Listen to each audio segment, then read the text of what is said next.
Hey guys, tonight we step into monsoon-scented shadows where British rubber meets indigo dye, 1924. Simla clinging to pine-covered hills like a stubborn burr. Your first breath rasps through ancestral dust. A baby's cry swallowed by arguments in faraway throne rooms. That's right, you're Idries Shah now, though the midwife probably called you squalling little calamity in Pashto. Don't worry, the screaming stops once they swaddle you in a shawl woven with Sufi protection spells. Historians still argue whether those stitches contained actual magic or just really enthusiastic embroidery. Your cradle rocks to gossip about Afghan royalty, great-granduncles who ruled mountains, now reduced to sepia photographs. Family trees here aren't charts. They're jungle gyms of warriors and poets. Rumor claims your great-great-grandmother charmed a snow leopard into guarding her rose garden. More likely, she kept a particularly ugly house cat. Sunrise stains the nursery pink as a wet nurse hums Rumi, the original lullabies. Outside, British soldiers clomp past carrying crates marked Darjeeling. Imperialism smells like bergamot and gun oil. Your father paces with telegrams from Kabul, paper crackling like distant gunfire. Mainstream history books will insist this era was all Maharajas and tea parties. They forget the real soundtrack, typewriters hammering out borders, scissors snipping through silk maps. Now, the quirky bit your teachers skipped, that genealogist hired to document your lineage. He arrives smelling of mothballs and dried chilies, unpacking scrolls longer than train cars. For 3 days straight, he mutters about patrilineal discontinuities until mother threatens to stuff him with the christening goose. His final report: the child has ancestors. You squint at family relics, gathering nursery dust. A rusted spoon claimed to stir Solomon's wisdom. A lock of hair from some long-dead saint. Historians still debate whether that hair belongs to Rabia al-Basri or a particularly devout yak. Months blur into monsoons. Nursemaids gossip about your aunt's scandalous divorce while scrubbing your ears. Seems she traded a pearl necklace for lessons in Persian astrology. Waste of good jewelry, cluck the servants, unaware she'd later predict your birth chart alignment with the ancient Naxutter system. Winter brings the first test, a ceremonial piercing where relatives toss coins into your lap. Coins mean worldly wealth, but you grab a dried fig instead. The room gasps. Later, scholars will spin this as early asceticism, though footage, if it existed, would show a drooling infant mistaking currency for snacks. Language arrives in jagged pieces. Pashto from father's evening readings, Hindi from the gardener's songs, English phrases bellowed by the resident military doctor. Your brain becomes a smuggler's den, stowing grammars like contraband. Then the incident history barely notes. Age 2, you vanish during Diwali festivities. They find you in the library, tearing pages from a Hafez manuscript. Not destruction, later analysis shows each shredded verse formed perfect Persian letters when scattered. Coincidence? A qualified maybe. By 3, you're stitching metaphors into nursery rhymes. The tutor hired to teach arithmetic quits, muttering about unnatural fixation with circular logic. Your parents panic until a visiting scholar swoops in with tailored lessons. His credentials: cousin, degrees optional, monsoon evenings, hum with hybrid lullabies, Scottish ballads warped by sitar rhythms, Quranic recitations syncopated like jazz. You dream of caravan bells, though you've never left Simla. Doctors diagnose overactive imagination, the servant who mops your fevered brow whispers, or ancestors talking. Historic record confirms this period's chaos, Anglo-Indian tensions simmering, mystic traditions colliding with modernity. Your childhood home becomes a living allegory. Colonized attics full of British board games, cellars storing smuggled Sufi texts. The section ends with your 4th birthday, a cake shaped like the Khyber Pass, crumbling under too much frosting as candles melt into geological strata. A visitor arrives. Dusty boots, eyes like cracked walnuts, and a laugh that makes the chandelier shiver. But that's a story for another night. The crescent moon that witnessed your birth fades, replaced by London fog clinging to your woolen coat.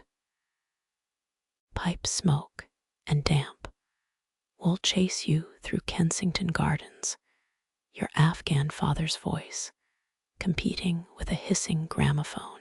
Hear how Tennyson's Charge of the Light Brigade gallops. Your British tutor insists, cranking the phonograph louder. Nearby, Baba whispers Rumi through his beard. Butterflies risk flames. Candles lick secrets from moths. The walls become a battleground, swords of iambic pentameter clashing with swirling Farsi verbs. Your pencil hovers over homework, maddening fractions on one side, looping Perso-Arabic script on the other. Critics later called it cultural whiplash. You called it Tuesday. Mixed-race families were rare as unicorns in 1930s London. A fact the headmistress's sniff made clear. Idries, she sighs, squinting at your report on camel-mounted poets. We say Oriental, not wise sand dwellers. Yet, at the British Museum, you pocket limestone shards from Nineveh, while field trippers yawn at Mesopotamia. The guard never noticed, too busy scolding a boy for imitating Ramses' bust. Here's the ridiculous bit historians ignore, your secret third teacher. Madame Tussaud's wax automaton nun, her clockwork eyes tracking you during solo visits.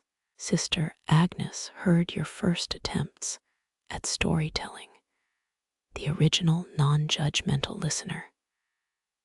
Calligraphy practice doubles as espionage. Flickering gaslight reveals the contraband, a crumbling anthology of Attersburg parables hidden beneath Palmer method worksheets. Ink stains your cuffs like bruises, each smudge a tiny victory against properly penned the rain in Spain. That time, Churchill himself visited your school assembly.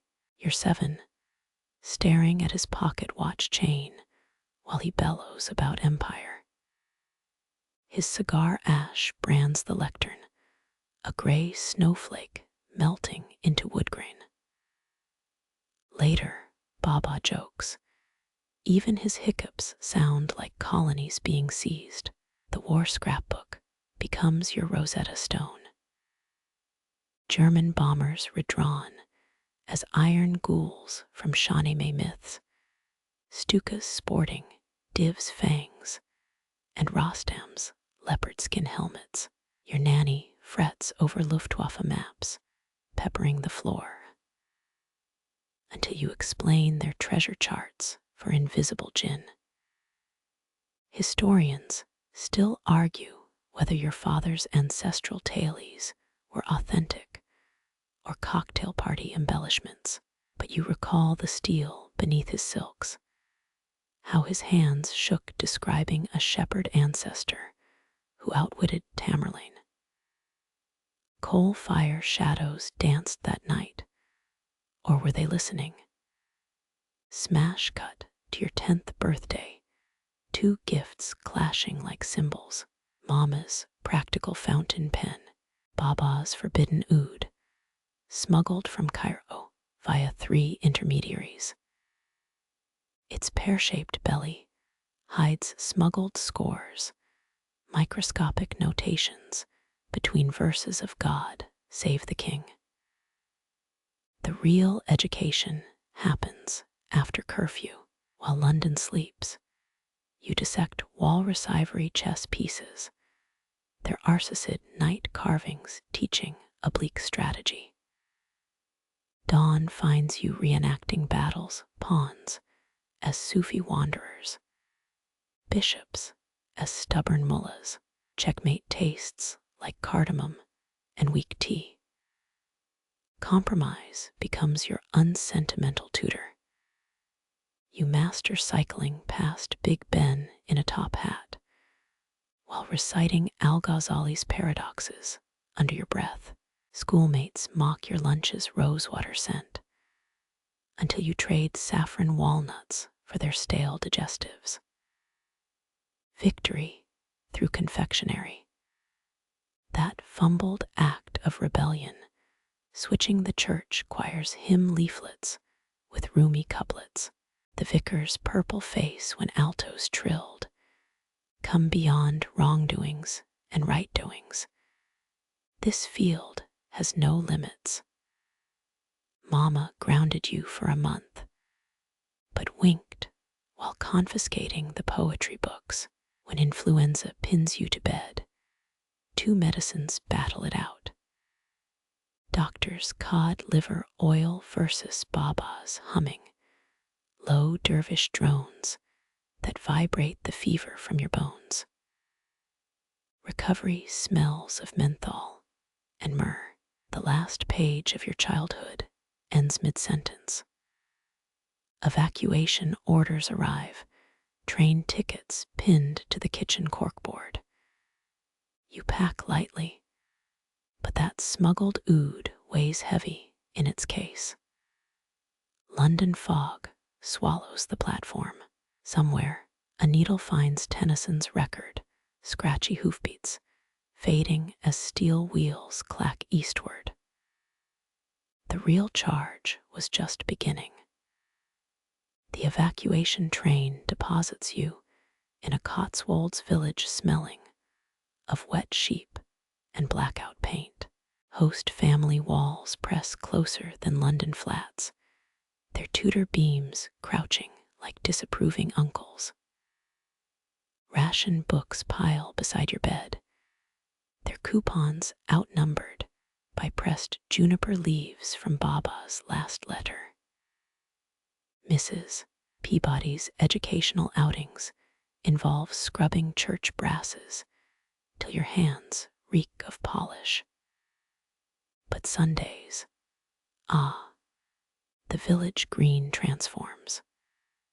Traveling performers materialize between tank drills, accordionists from Tunis, Kashmiri puppeteers, a one-legged man selling authentic Druid blessings. You trade pocket change for stories. Then he arrives. Historians will later confirm dervishes toured wartime England as cultural envoys, allied propaganda, masking mystic agendas. But on that drizzly afternoon, he's just a scarecrow in patchwork robes, spinning where cow parsley meets the Wellington boots' only sign. Villagers gawk, knitting forgotten, as his skirts flare wide. The rhythm hooks you first. Not music, but physics, each rotation syncing with the Baptist chapel's stopped clock. Your soles lift slightly, as if the muddy earth now tilts. Spin, pause, spin. For 3 breaths, his eyes lock onto yours. Later, you'll swear they reflected Sirius, not the dog star, but the actual canine Mr. Tibbs lost last winter. His sudden stillness hits harder than the spinning. Frozen mid-whirl, left foot raised, arms crucified toward the nag's head pub. Someone drops a teacup. The dervish exhales, and every dandelion clock in the field ejaculates its seeds at once. Aftermath finds you scraping mud off his abandoned tasbih.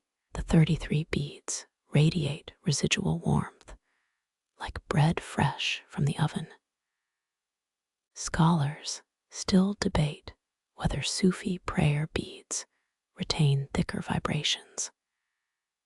You just know your palms itch for days afterward, as if cupping a shivering sparrow.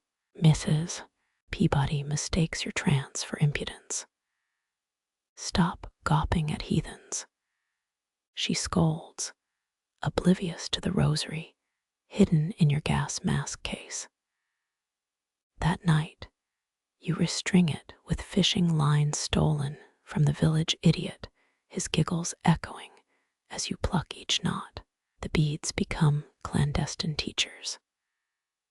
Rolled between fingers during maths lessons, they whisper forgotten Persian numerals. Geometry transforms, triangles bowing like Sama dancers, equations resolving into ayat al-kursi's holy symmetry. Your teacher marks you improving, but distractible. You test their power on dumb things first. A bead slipped into the vicar's sermon notes makes him hiccup through Leviticus. Another buried in cow dung sprouts blue hyacinths by dawn. But the real experiment comes during air raid drills, clutching the tasbih as searchlights rake the sky. Once, twice, on the 33rd bead, the siren dies mid-wail. Coincidence? The warden's betread face suggests otherwise. Rumors bloom. Mrs. Turnbull's prize hen lays eggs inscribed with Arabic, later proven to be toothpaste pranks by bored GIs. Yet you notice things, how the dervish's spinning spot never frosts over, how shrews build nests from his shed robe threads. The beads go silent after VE Day. Just carved wood again, their heat leached into your bloodstream. Decades later, a museum curator will offer thousands for Idries, Shah's first rosary. You'll counter with a grocer's receipt price paid. 1 peppermint gum, 2 safety pins. But here now, the war still breathes down your neck. You trace the tasbih under scratchy blankets, mouthing names for God you've never been taught. Somewhere, a dervish chuckles into his soup. Somewhere, a spinning begins. You arrange Afghan kaleems over industrial carpeting, the Institute's first act of guerrilla aesthetics. Oxford dons frown at peacock feathers adorning filing cabinets, until Rumi's elephant parable dismantles their jargon. Here, conventional footnotes are forbidden. Instead, cardamom-scented margins where Hafez winks beside Wittgenstein. A visiting professor scoffs at your mystic mumbo-jumbo, then stays up till dawn weeping over camel analogies. The break room houses a Auschwitz survivor's samovar, its steam humming with psalms from 3 faiths. Graduate students swear their Earl Grey clarifies theorems. Mainstream histories ignore this, but the British Museum's 1965 acquisition log shows unusual tea stain patterns. You bait purists with titles like Dervish Math. Charts graph ecstasy, states against stock markets, whirling traders briefly outperform computers. A Wall Street journal calls it hocus pocus. Their editor later requests a private workshop, citing stress relief. Historians still argue whether your chalkboard hieroglyphs were genius or gibberish. Attendees recall vortex patterns that solved chronic migraines and one case of impotence. The cured accountant sends yearly fruit baskets, each pair wrapped in Fibonacci sequences. Rigid scholars crack fastest. A Cambridge linguist arrives to debunk your primitivism, leaves wearing a juniper crown, babbling in medieval Persian. His peers blame sunstroke, but his subsequent poetry wins the Queen's Medal. Your piece de resistance, projecting Rumi verses onto psychiatric wards. Schizophrenics laugh in recognition. One quotes 13th century, couplets the doctors can't Google yet. The Daily Mail dubs it Sufi brainwashing. Circulation spikes, along with clergy applying for research grants. Funding arrives via unmarked envelopes, a Rothschild heir's checkbook, a Berber chief's gold dust. Even Disney's rejected Aladdin's storyboard allowance. You build a reference vault where Atlas shrugged shelves bend under Rumi's weight. Skepticism withers when dockworkers start quoting Adder.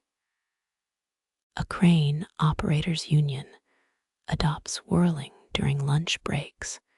Productivity soars. Tea breaks shorten. Fleet Street mocks until exports to Istanbul triple. The Crown quietly consults you during the Brunei oil crisis. Memorably, you silent scream verses by Nizami until the Sultan's negotiators get hiccups. Treaty terms shift, and BP executives receive anonymous gifts of rosewater enemas. Weekly seminars feature accidental guests. A nun, a Marxist, and a Woolworth's cashier dissect Ibn Arabi's unity of being. Someone always storms out, then circles back after midnight, forehead pressed to the locked doors. Your bestseller brews in this crucible. Chapter drafts float through the mailroom. Secretaries report typing errors that rearrange into love poems. The final manuscript smells inexplicably of the Afghan mulberries you haven't tasted since childhood. When hardbacks finally reach stores, a curious thing happens. Weightlifters buy them as dumbbells. Housewives shelve copies beside cookbooks. Astronauts tuck pages into pressure suits. A critic's scathing review accidentally cures his gout. Decades later, Linguists will parse marginalia in 23 languages, including a grocery list that predicts the fall of the Berlin Wall. You insist it's pareidolia, while framing your tea-stained draft with sardonic pride. But tonight, a moonlit cloister hums with Oxford's brightest minds. They've come to dissect your pseudo-mysticism. You simply light incense and watch Rumi's words melt their clipboards into wildflower bouquets.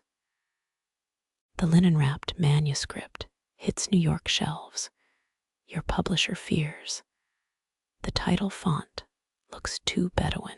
Booksellers stash copies behind Kinsey reports, until Doris Day's chauffeur cleans out 27 copies for her Book of the Month clambake. Hollywood's elite mistake Sufism for nouvelle vague aesthetics. Mia Farrow recites Hafez between Rosemary's baby takes. Polanski frets the verses might jinx the demonology. Rumor claims Angie Dickinson's Oscar dress bore embroidered Rumi quotes, though historians still argue whether she confused them with Zen parathinks. Academia clutches its pearls. Tenured crabs scuttle from Yale to brand your work airport mysticism. Their essays land with all the grace of cinderblocks. You retaliate by mailing signed copies to Playboy clubs. Hefner's personal thank you note gets framed beside Avicenna's canon after redacting 12 anatomical metaphors. The real bombshell drops at Lincoln Center. Bernstein conducts West Side Story rewritten with whirling dervish tempos. Jazz critics hear Allah's heartbeat in the snapping finger casts. A Broadway producer shrieks, "Make it less hypotenuse." Housewives scribble couplets on subway ads. Stockbrokers murmur thicker through ticker tape maelstroms. Strange disciples emerge. Timothy Leary prescribes your book with LSD. Then gripes it kills the trip's edge. A Grateful Dead roadie slips the Sufis into their wall of sound rig, claiming it prevents feedback. When the tactic works, conspiracy theorists declare you've weaponized iambic pentameter. Traditionalists counterattack. A Cairo imam issues a fatwa against your toothless mysticism. His rant goes viral via ham radio enthusiasts. You retaliate with a limerick in private eye.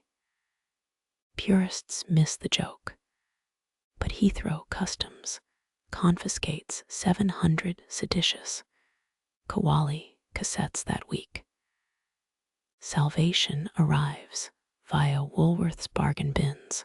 Truckers use chapters as coffee coasters. Stained pages reveal hidden anagrams about engine maintenance. A Detroit assembly line worker memorizes camel fables, output spikes. Union reps beg you for shift pattern parables, your masterstroke. Rewriting a cult as the overlooked in third print editions. Bibliophiles duel over revised commas. Marshall McLuhan's Scribbles Media is the massage in a margin. You doodled camels. Scholars still debate whether he plagiarized your ink blots. Mad men rip off your metaphors. A Lucky Strike campaign claims cigarettes empty the cup of anxiety.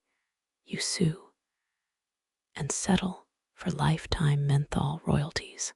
Hitchcock begs for a Bird's sequel pitch. You suggest rewriting Tippi Hedren as a parrot quoting Chic. He demurs, but steals the falcon imagery for Marnie.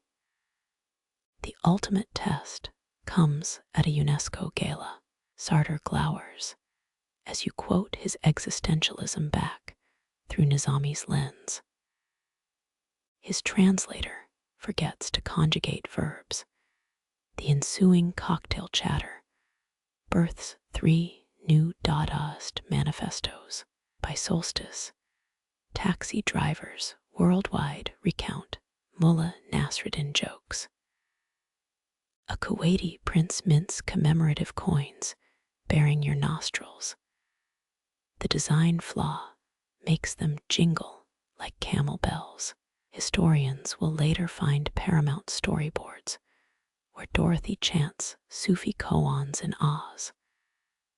But the studio denies everything. Purists never notice your cheekiest trick. Every 10th copy contains a misprinted page listing ingrown hairs. Finders assume coded wisdom. Obsessives spend decades correlating follicles to lunar cycles.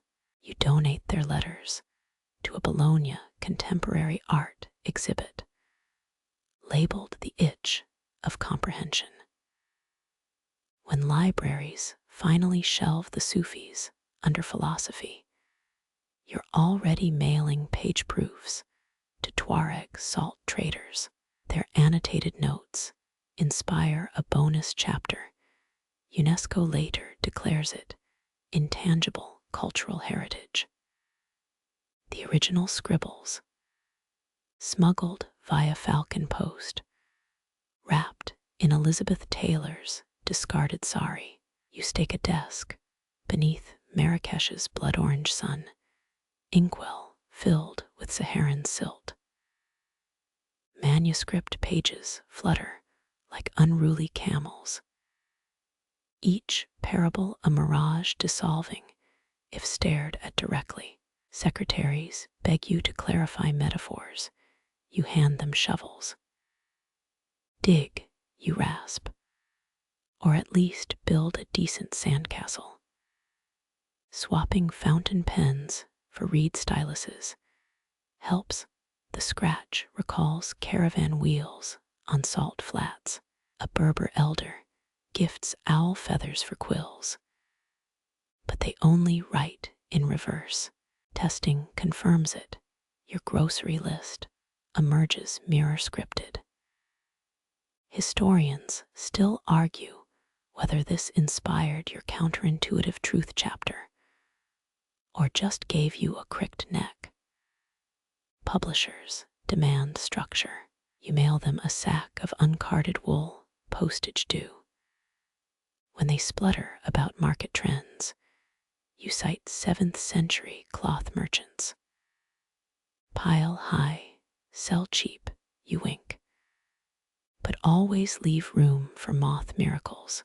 Actual content emerges through backdoors. A tea-stained anecdote about a mule who masters calligraphy, scribbling holy verses with its tail. Coffeehouse storytellers steal it within days. CIA cryptographers waste 3 weeks decoding the punchline. Construction workers renovating your study hit pay dirt, literally. Their shovel cracks open a Fatimid-era cistern, brimming with fermented lemon peels. Scholars confirm the 14th century preservation method. You toss a peel into tonight's stew, taste buds time travel.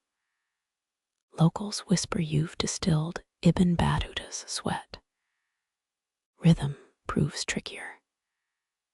Days blur trying to mimic dervish spins through sentence structure.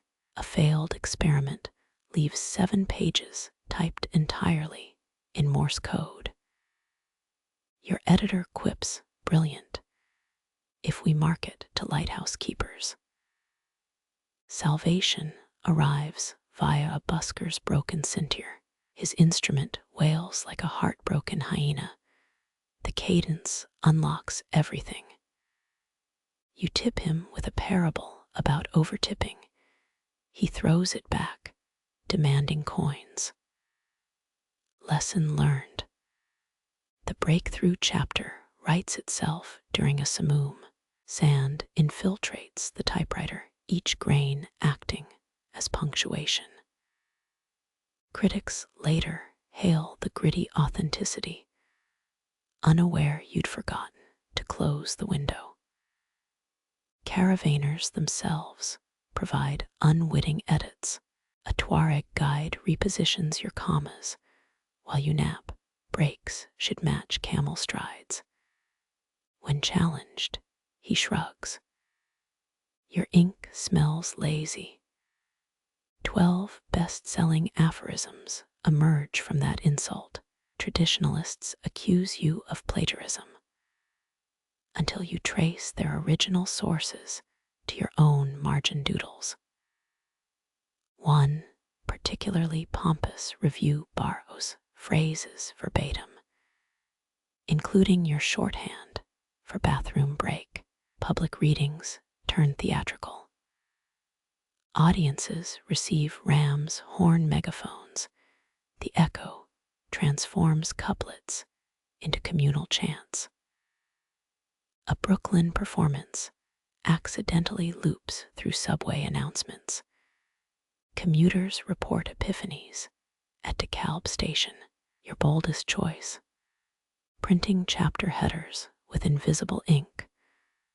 Librarians rage until kids start using checkout receipts as makeshift blacklights.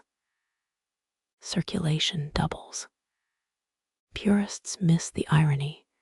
They're still squinting at blank pages. The final draft's journey eclipses its contents. A shipping container of manuscripts gets misrouted to Manila. Dock workers translate tailies between crane operations. Their pidgin versions outsell the Oxford edition. You frame their cover letter. Please remit more stories for heavy lifting. Chants propagate through unlikeliest vectors. Swiss watchmakers sync gears to your sentence rhythms. Precision improves 17%. A Kyoto bonsai master trims his pines to recited paragraphs, winning first prize for narrative topiary. Purists finally concede through gritted teeth. Their symposium invitation arrives with postscript. Please don't bring the damn ceinture. You RSVP via carrier pigeon its message, redacted by hawk attack. The surviving fragment reads simply closer. Not yet. Closer. The symposium hall reeks of mothballs and wounded pride, bearded scholars fanning themselves with your heretical pamphlets. You brew mint tea behind the lectern, steam curling like interrogators' questions. Their first volley stings modernized Sufism. Next you'll sell dhikr as a sleep aid. You counter with 80-degree hospitality. Ceramic cups clink, they huff, but sip. A junior academic mutters about MacDonald's mysticism. Historians still argue whether he coined the term or plagiarized a restroom graffito from Penn Station. Records confirm the tea's potency. The same 1924 Assam blend that once pacified Afghan tribal councils. 3 sips in, the loudest critic starts humming a Qawwali ballad. His beard sways, telltale surrender. Your secret weapon. Footnotes. Each scholarly barb gets countered with medieval farming metaphors. When a PhD sneers at simplified parables, you quote 13th century agronomist Ibn Basil. Fertile soil requires shallow plowing. The man storms out, later spotted buying your book in paperback. Quirky retaliation unfolds after hours. Traditionalists, robes snag on your rented espresso machine. Flame-retardant fabric proves flammable. Fire extinguisher foam slicks beards into sad goatees. You email apologies next morning, attaching a parable about waxed mustaches and brittle honor. The true battlegrounds olfactory. You burn buckhor incense during Q&A, sandalwood smoke, triggering seminary nostalgia. One opponent tears up recalling his sheik's library, then filches your handkerchief. A ceasefire. Purists score points with manuscript facsimiles, their vellum pages flaunting untranslatable intricacies. You project scanned folios onto a bedsheet, circle doodles of camels humping in margins. Even scribes got bored, you shrug. Posture shifts ripple through the room. An Azerbaijani mullah breaks ranks, admits your idiot fables cured his niece's night terrors. The establishment freezes. You hand him the microphone. He accidentally sings a Eurovision pop chorus. Laughter disarms centuries of dogma. By week's end, your harshest critic requests private counsel. His question, how to apologize to estranged Sufi punk grandchildren. You prescribe Arctic Monkeys lyrics as thicker. It works. They video call him mid-mosh pit. The final supper's main course. Literal crow. You hire a French chef to prepare it en croûte. Historical nod to Harun al-Rashid's culinary diplomacy. Traditionalists chew begrudgingly, request seconds. Departure gifts push symbolism. You receive a 17th century inkpot filled with Nadan, Afghan rock salt. They get limited edition whoopee cushions embroidered with Rumi's Empty Thyself. 3 months later, Tehran reports a shortage of whooping.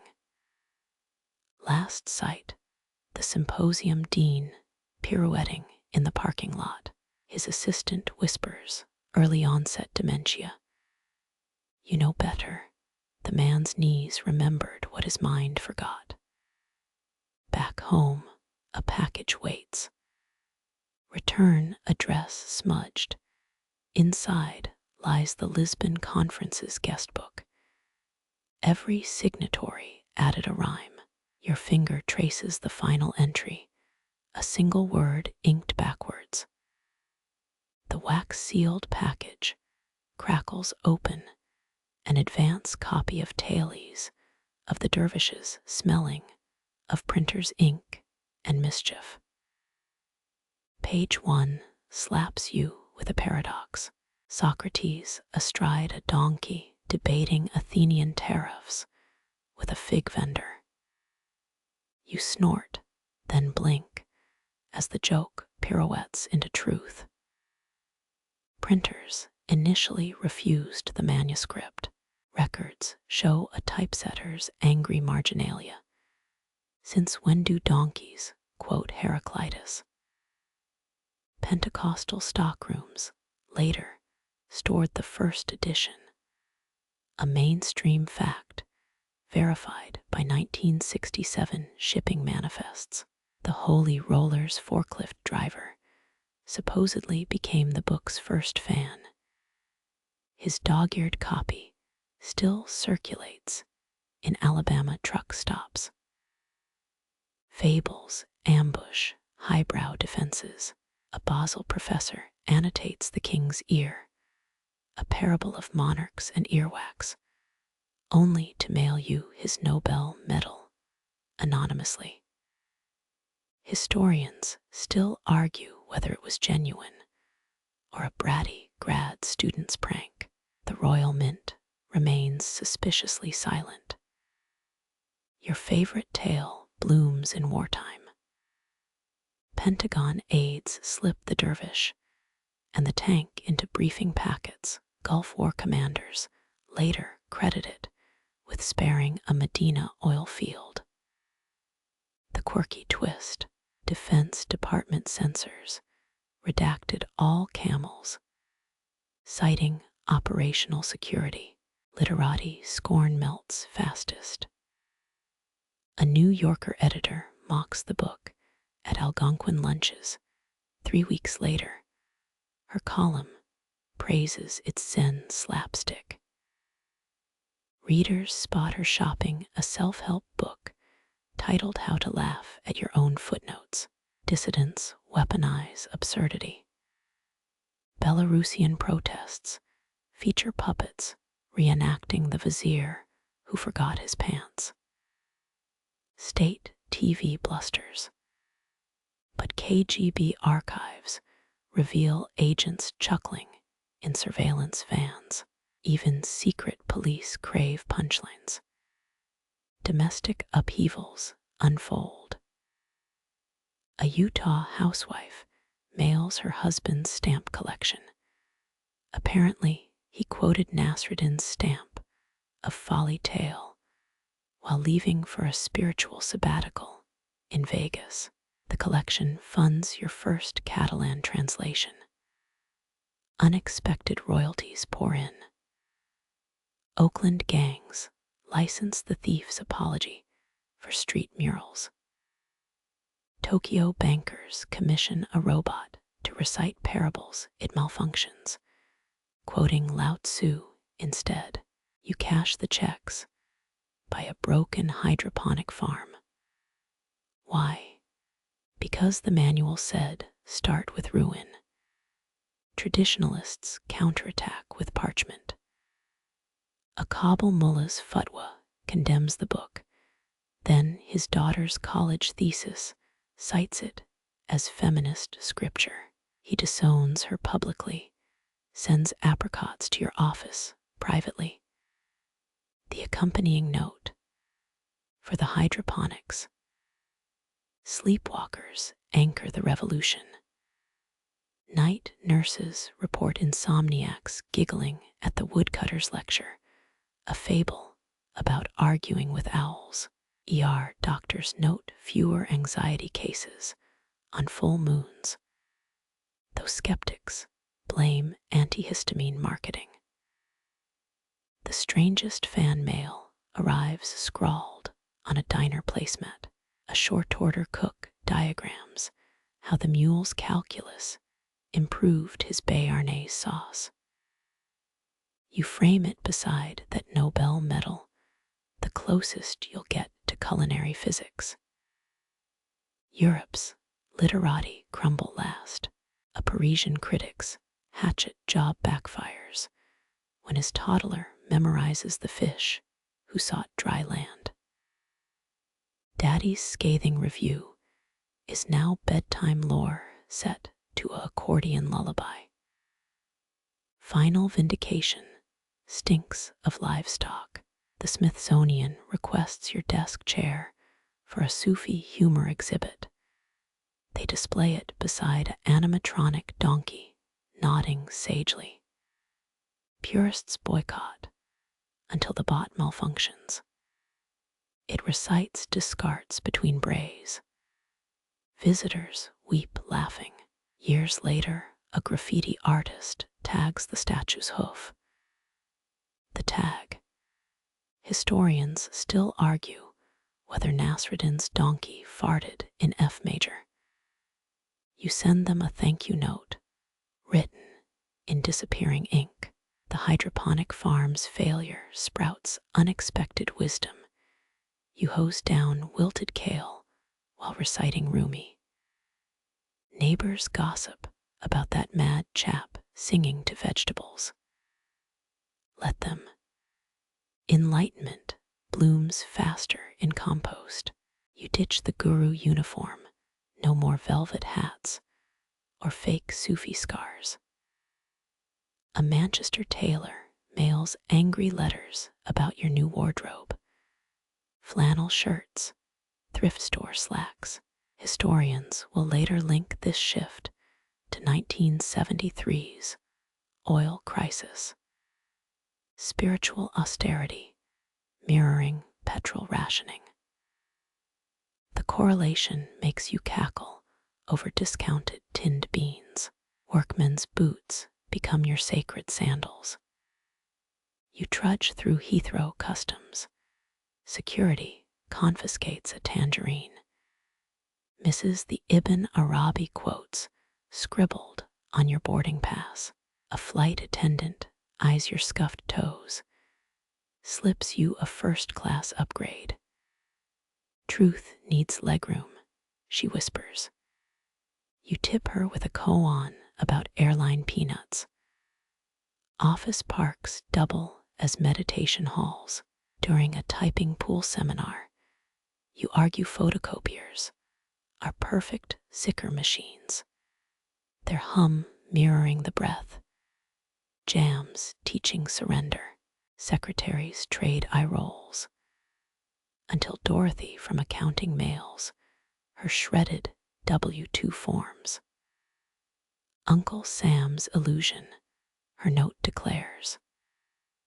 The IRS audits her calmly.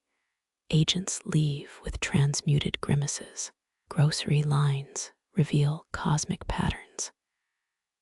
You lecture a cashier about cantaloupes, symbolizing the veiled self she counters. With a coupon for spiritual bulk purchases, historians still argue whether your ensuing book chapter plagiarized her punchline.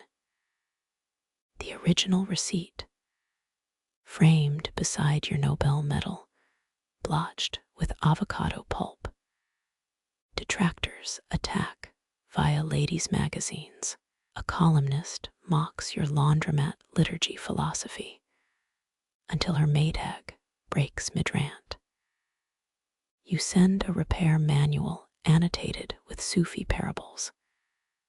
She publishes a retraction titled Spin Cycle Satori. Circulation triples. Her dryer now hums in B-flat. Mystics swear it's the sacred frequency of lint traps. Junk mail becomes sacred text. You circulate a pamphlet. Enlightenment through tax audits, finding the divine in Deduction 12. See, the IRS's stern response hangs in your outhouse. Perfect for contemplative moments. A fringe group in Reykjavik later adopts Form 1040 as their holy writ. Their still debating schedule sees esoteric meaning. Evening news anchors snicker at your drive-through Dharma. Then a Kansas tornado.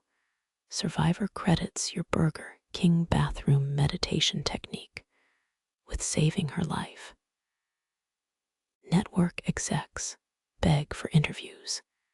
You counteroffer a live broadcast from your leaking shower. Ratings peak when mildew patterns reveal the name Al-Halaj. Death threats arrive via biscuit tin. A traditionalist mullah mails shortbread shaped like beheaded dervishes.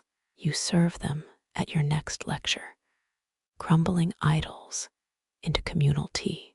Attendees report the cookies taste suspiciously like supermarket brand, undermining holy outrage. Your finest hour strikes in a hardware store. A clerk mistakes you for a plumber.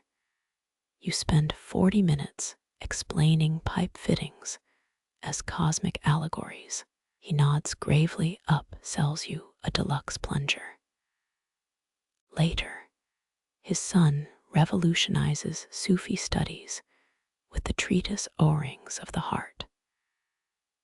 Academia still dismisses it, but 4-star generals quote it in Pentagon restrooms. The ultimate test comes at a PTA meeting. You compare algebra homework to unlocking divine mysteries. Soccer moms scribble notes between juice box refills. One father files a complaint, then founds a cult based on quadratic equations. His congregation's logo, a parabola wearing work boots.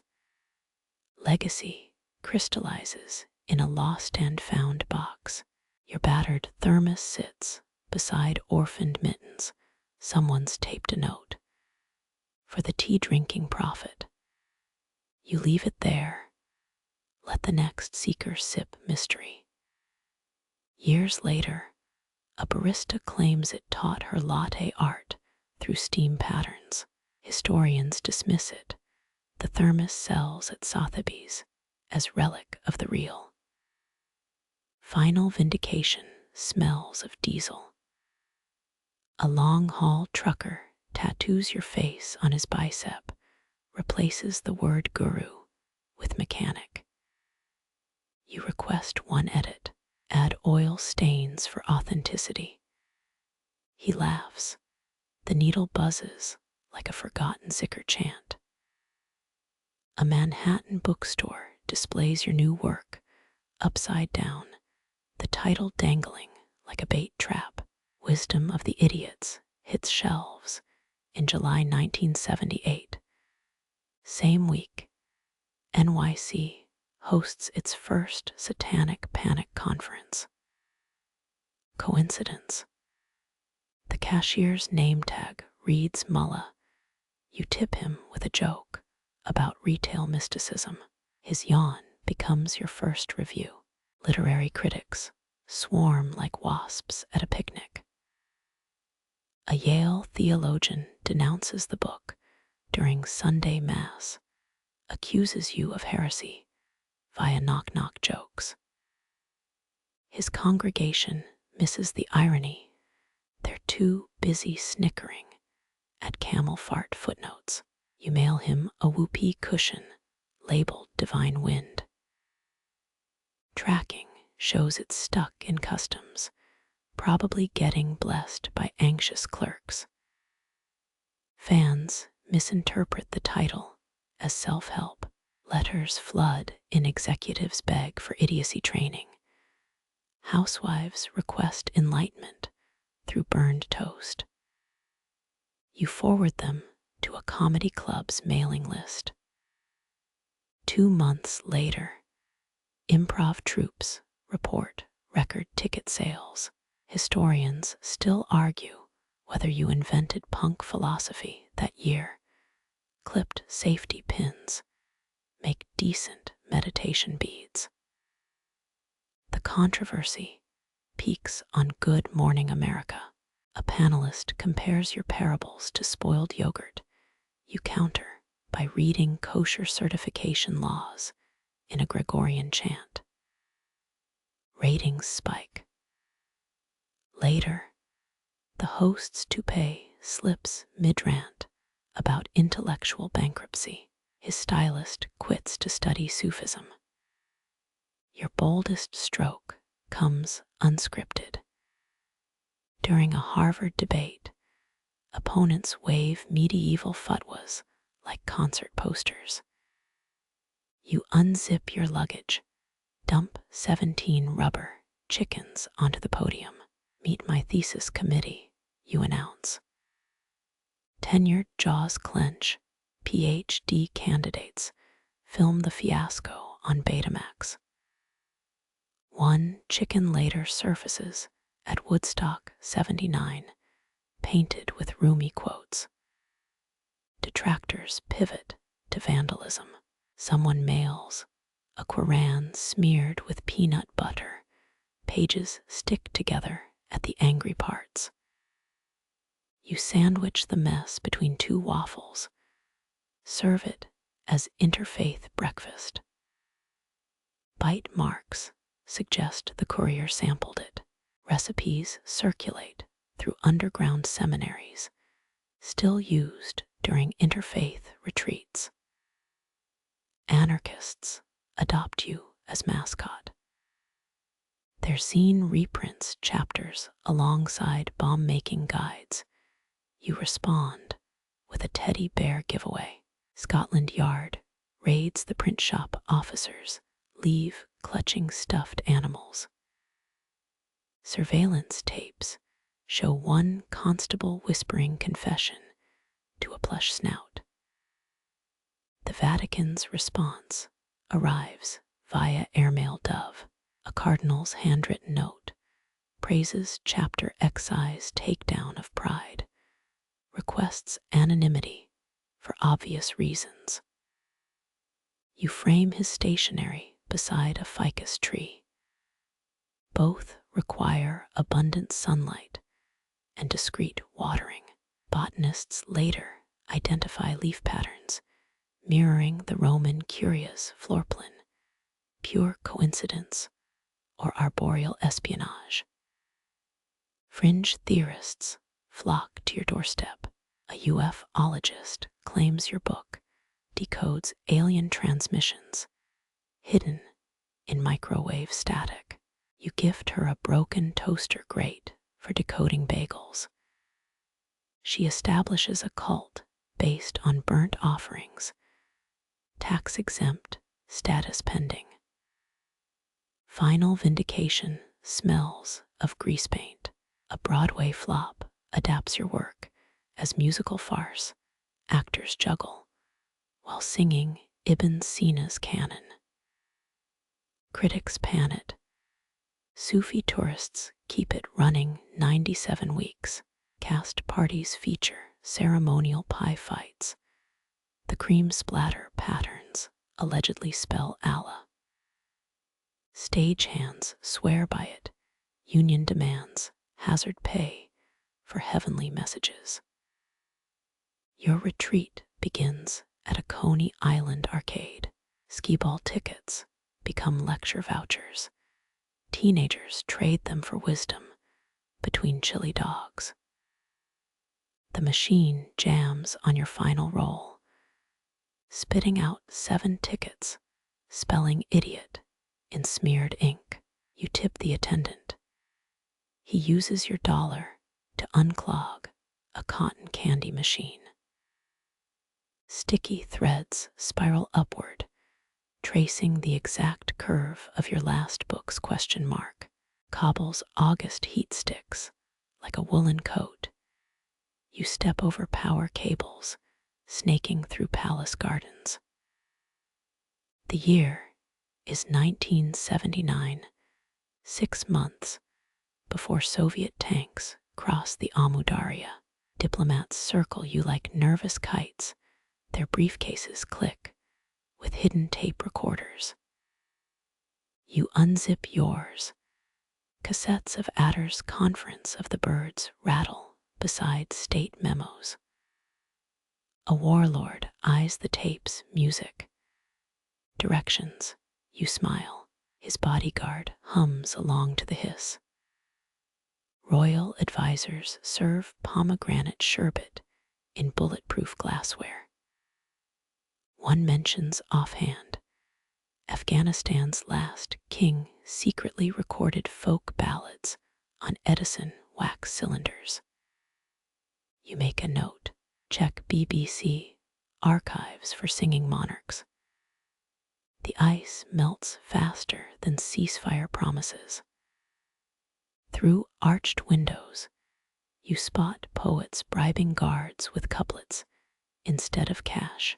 Historians still argue whether verse moved more mountains than missiles during those talks.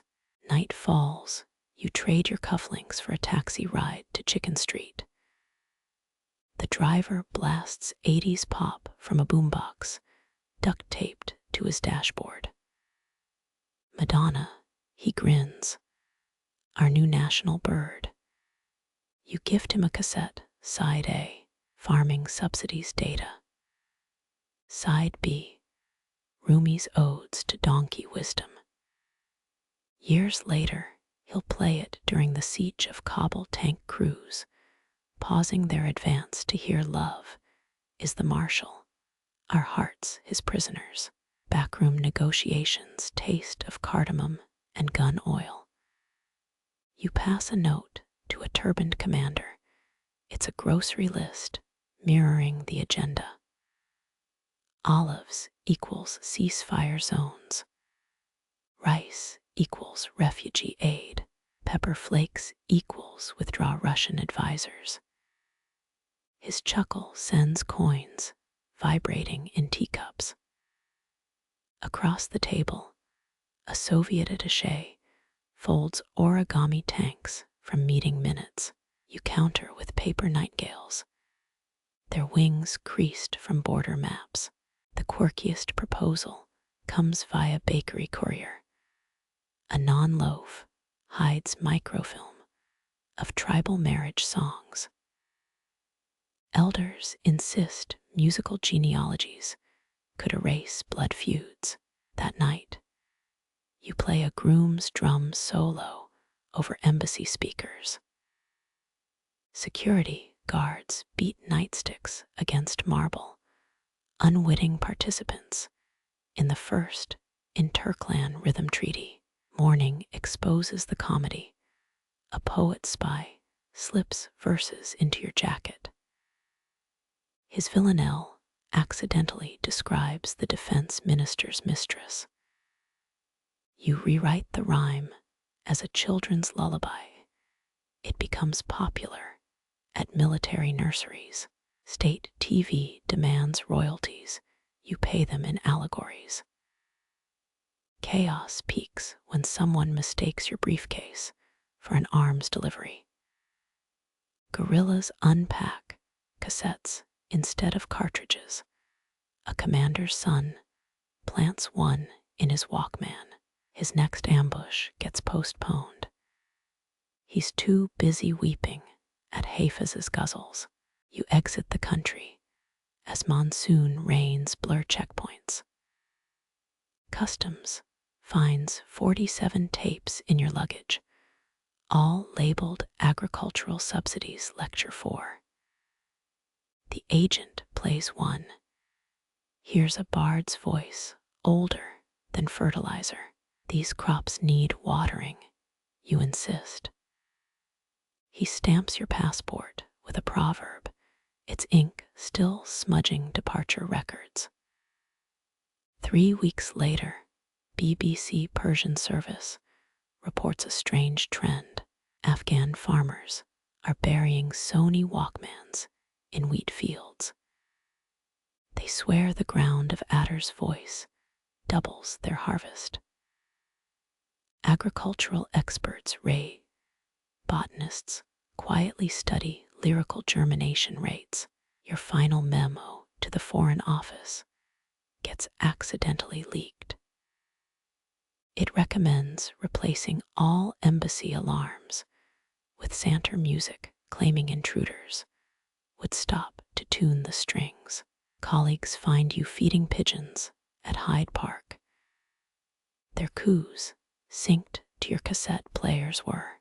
One bird sports a taped message. Its feathers fluff into the Morse code for listen. Months pass. Tribal leaders request mediation through nursery rhymes. You ship a karaoke machine to the Hindu Kush. Instructions written as riddles. The Mujahideen karaoke night becomes legend rocket launchers, repurposed as microphone stands. A faulty amp causes minor burns. Participants blame the voltage of ecstatic truth. As autumn stains London's parks, you receive a parcel postmarked Kandahar. Inside, a dusty tape labeled poetry or perish live at the Khyber Pass. The playback reveals donkey brays over gunfire, and somewhere beneath the static, a perfect G hash from the Trans-Siberian Railway. The typewriter's ping startles pigeons from your windowsill. 1994 ink stains rewiring minds. Your new book dares readers to smash their inner mirrors. Shards become puzzle pieces for truer faces. Critics liken it to catching their reflection in a dropped samovar, distorted, steaming, impossible to ignore. A Swiss banker mails you his Rolex. Your sentences broke my gold-plated compass. You return it with a note. Authenticity keeps better time. Libraries report cracked study tables, readers pounding fists during the ego as puppeteer chapter. The Times runs a baffled headline. Sufi text outperforms self-help giants in nervous breakdown market. You gift copy editors stress balls shaped like camel bladders. They're ironically popular in management seminars. Historians still argue whether your parody of Freud's id was deliberate. The passage where superegos get satirical footnotes. Purists miss the joke, their rage fuels bookstore sales. A Yale undergrad tattoos commanding self-P 42 on her arm later admits she's never opened the book. The pages scared me, she tells NPR, like they'd rewrite my DNA. The quirkiest fan mail arrives via donkey cart. A Vermont farmer sends 7 pounds of maple syrup. His letter claims your chapter on false faces cured his prize, Ram's identity crisis. Buddy stopped butting fences, he writes. Now he meditates under apple trees.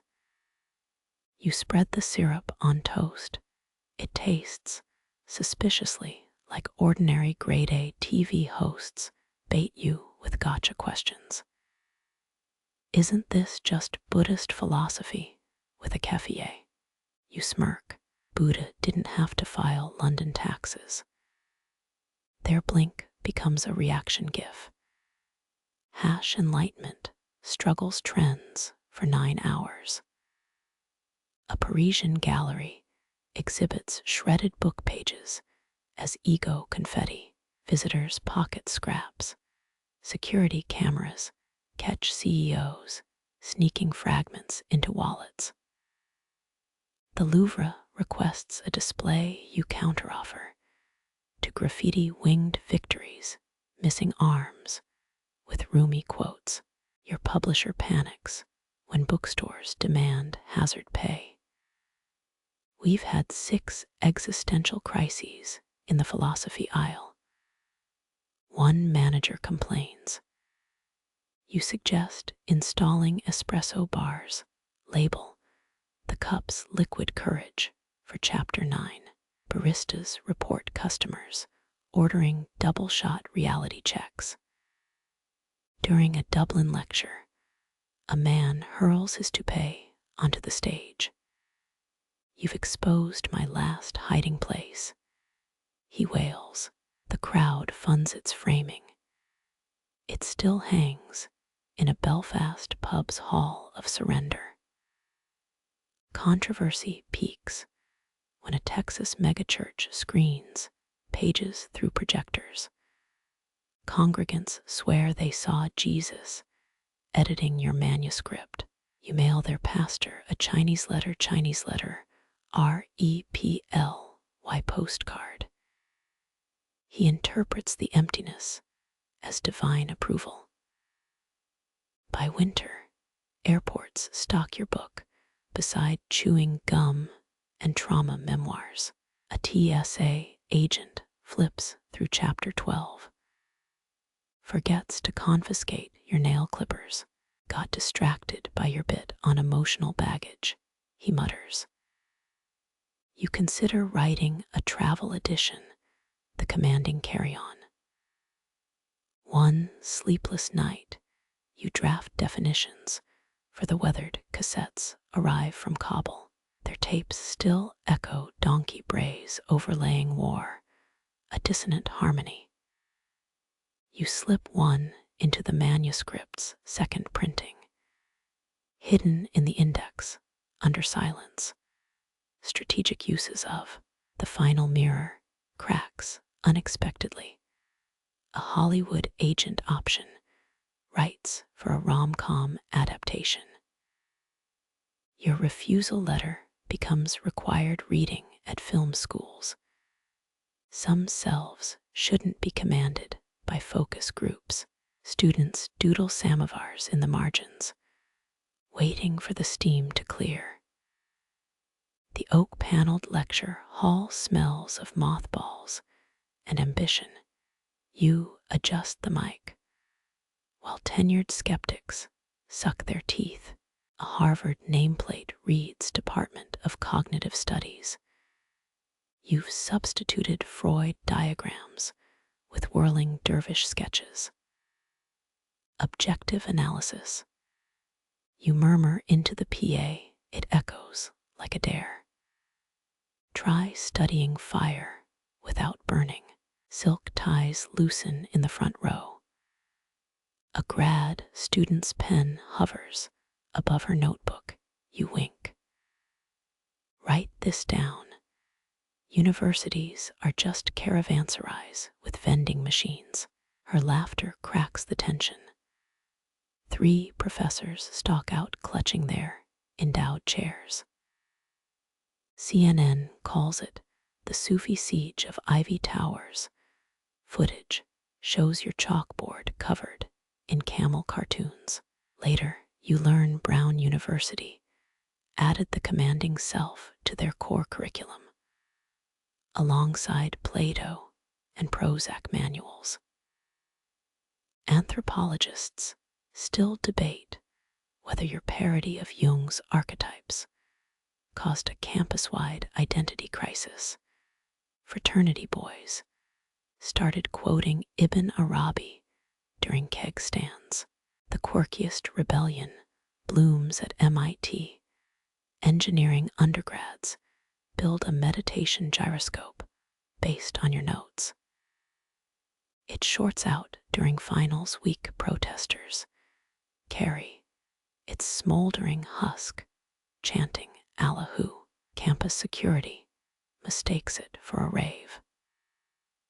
Your infamous 1995 Cambridge lecture gets dissected in the Atlantic commentators. Miss the banana peel you left on the podium. A janitor pockets it as a relic. His eBay listing claims it smells of dismantled egos. You don't correct him. Department heads slip your books into their briefcases, wrapped in Playboy covers. Their peer reviews arrive scribbled on hotel stationery. One confesses midnight annotating binges. You frame his footnote, comparing you to Lao Tzu on amphetamines. Hang it in the outhouse. A Berkeley lab tries quantifying mystical insight with electrodes and peyote. Their white paper implodes during peer review. You mail the lead researcher a toy camel labeled burden of proof. She later founds a tech startup, sells VR retreats simulating Rumi's tavern. Historians still argue whether your Erasmus Prize acceptance speech contained subliminal triggers. Stockholm reported a 300% spike in saffron imports afterward. Conspiracy theorists insist you hypnotized the Nobel Committee. Your actual notes just listed grocery items. The turning point comes via interlibrary loan, a worn Sufi manuscript borrowed by Stanford's robotics lab. Students whisper that its margin doodles improved their AI's emotional algorithms. You shrug. Code reflects the coder's cramps. 64 startups later, Silicon Valley's newest buzzword is algorithmic teacup. MRC Cambridge demands you keynote their neurology symposium. You open with a Bedouin joke about fMRI machines. Half the room miss the punchline. The rest publish papers on humor-based neuroplasticity. A postdoc quits to herd goats in Wales, sends annual updates on applied pastoral epistemology. Controversy erupts when Oxford erects a Sufi studies chair. Donors panic. You suggest funding it through crossword puzzle royalties. The Times runs your satirical op-ed. Why tenure committees fear whirling more than budget cuts. Enrollment triples. Custodians report lecture halls reeking of sandalwood and teen desperation. Your greatest victory smells of mimeograph ink. A community college in Tulsa integrates dervish parables into grief counseling workshops. Participants weep over your retelling of the mule who invented time, travel.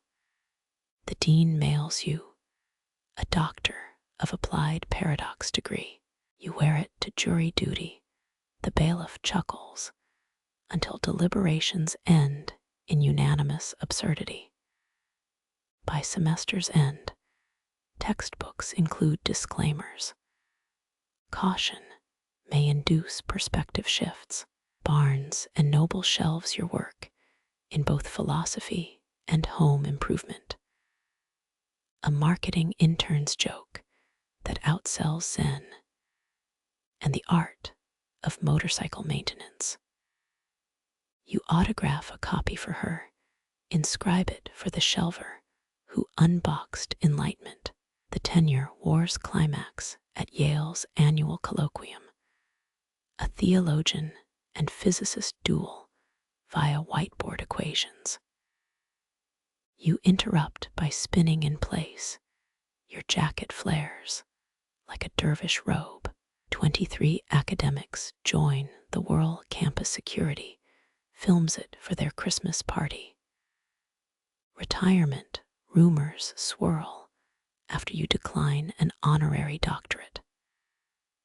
Bad precedent, you tell the press. Wisdom shouldn't require framed validation.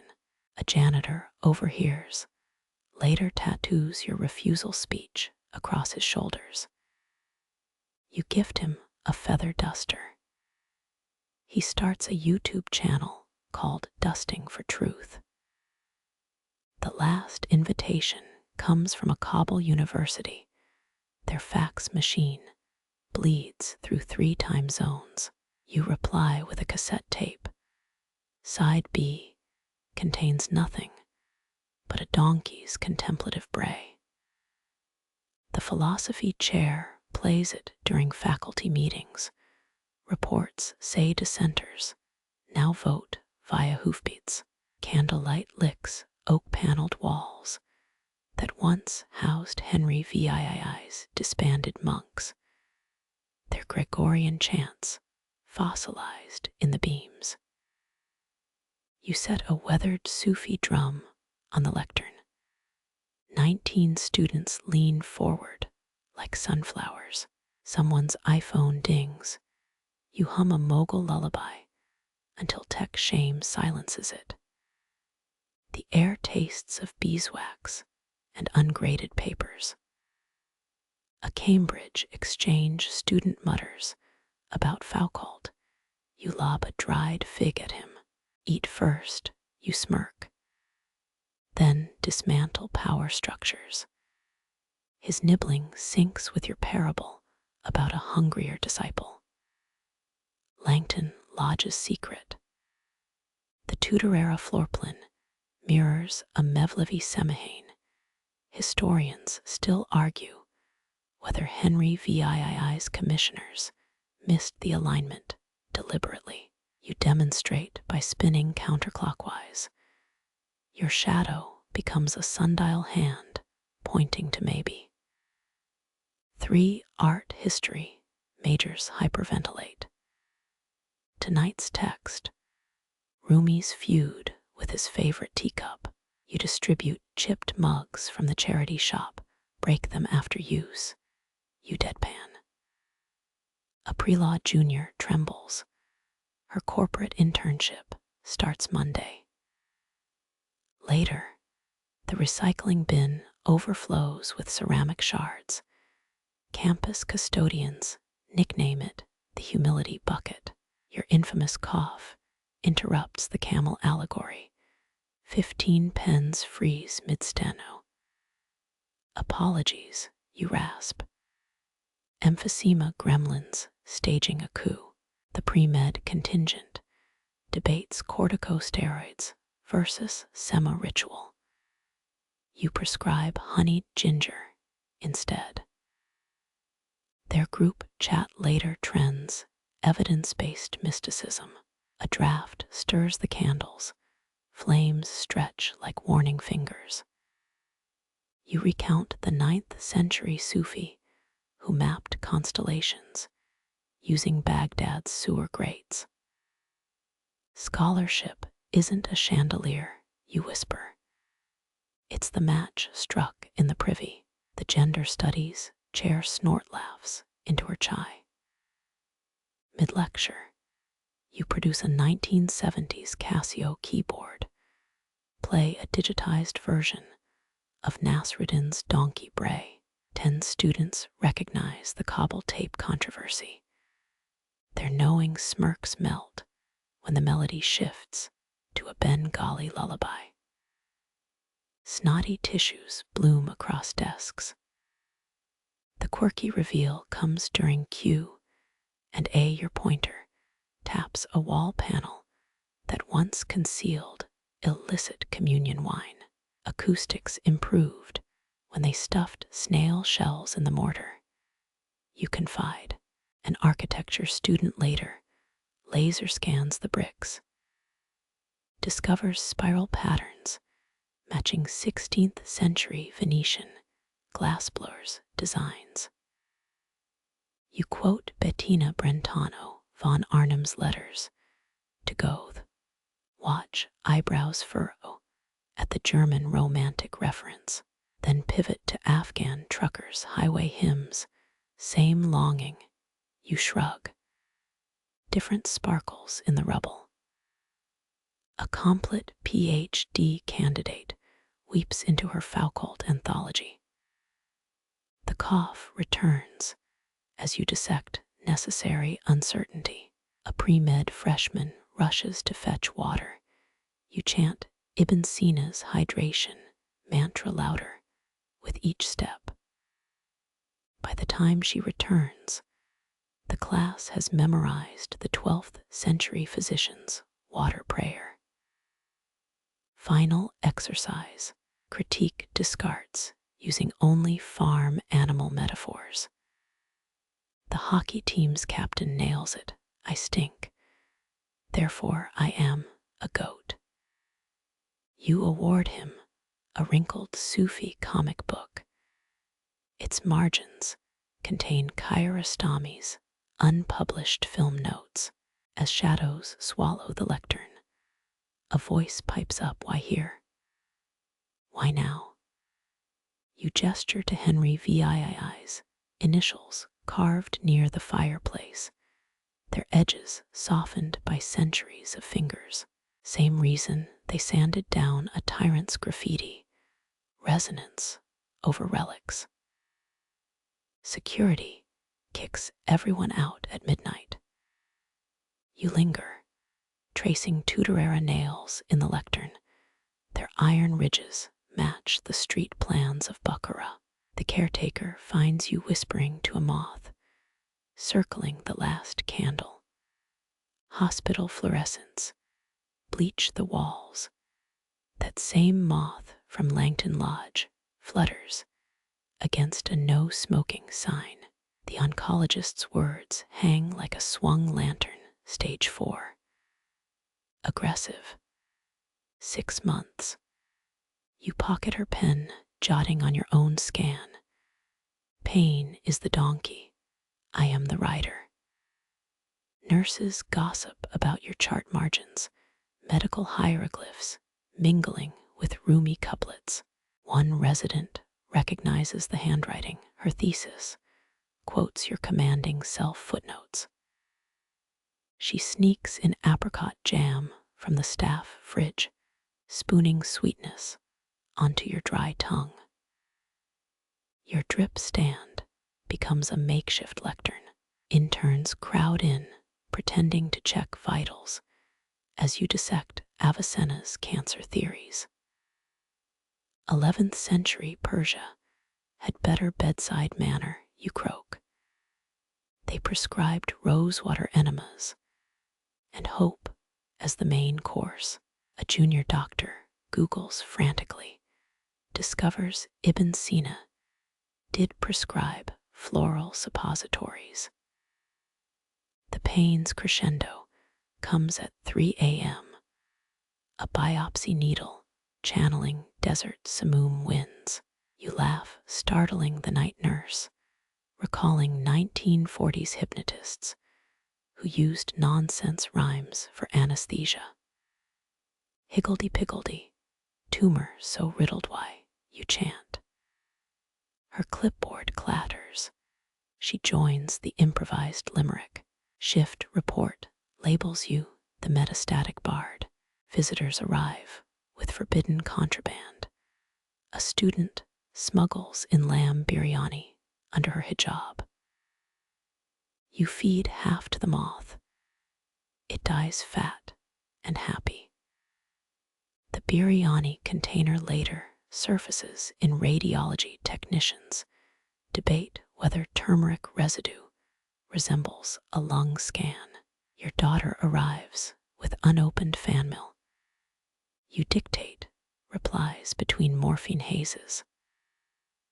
A Hollywood producer seeks rights to your life story. Tell him, I only sell what I can afford to lose. You wheeze. She writes verbatim, adds her own postscript. He prefers cameos as background donkeys. The hospital's pneumatic tube system inspires your last parable. You scribble about ancient Persian message hawks carrying quince jam between forts. A nurse intercepts the note, tapes it to the nurse's station. By dawn, respiratory therapists quote it during ventilator adjustments. That final Tuesday, sunlight slices through nicotine-stained curtains. You demand orange sherbet and the Mahabharata audiobook. A chaplain hesitates at your door. God's waiting, he begins. You wave a spoon, tell him to bring better ice cream. The sherbet's glucose rush fuels your last rebellion, annotating a dialysis pamphlet with Zen koans. Code blue lights flare as you mock the crash cart. All that plastic. Where's the poetry? Your fingers trace Quranic verses in the air crash team. Residents pause mid-compression. By the time they resume, you've already crossed the Khyber Pass in your mind, boots crunching gravel, ears ringing with caravan bells.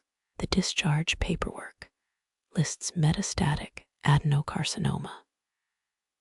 Your bedside table hides truer causes, a half-eaten fig, 13 pilfered tongue depressors arranged like dervish tombs, and Ilse Cox's stolen hospital wristband. Historians will later debate whether that Nazi war criminal's name beside your final scribbles was allegory or an inside joke about moral rashes. Security finds your spectacles angled toward Mecca, lenses smudged with sherbet and intent. The cleaning crew hesitates before mopping up the last apricot jam stain its shape, uncannily, like a laughing donkey. Somewhere, a moth escapes through closing elevator doors, carrying lamb-scented dust toward brighter lights. Hospital janitors mop around your bed, their ammonia biting through lingering sandalwood. The ECG flatline mirrors your final caravan route, straight into myth. Two orderlies debate pocketing your famous spectacles, until noticing the lens's ground zero for a sherbet meteor strike. A supervisor checks her watch 11:23 a.m. on November 23rd, 1996. She'll later swear the room temperature dropped, though the thermostat remained steadfast at 72 degrees F.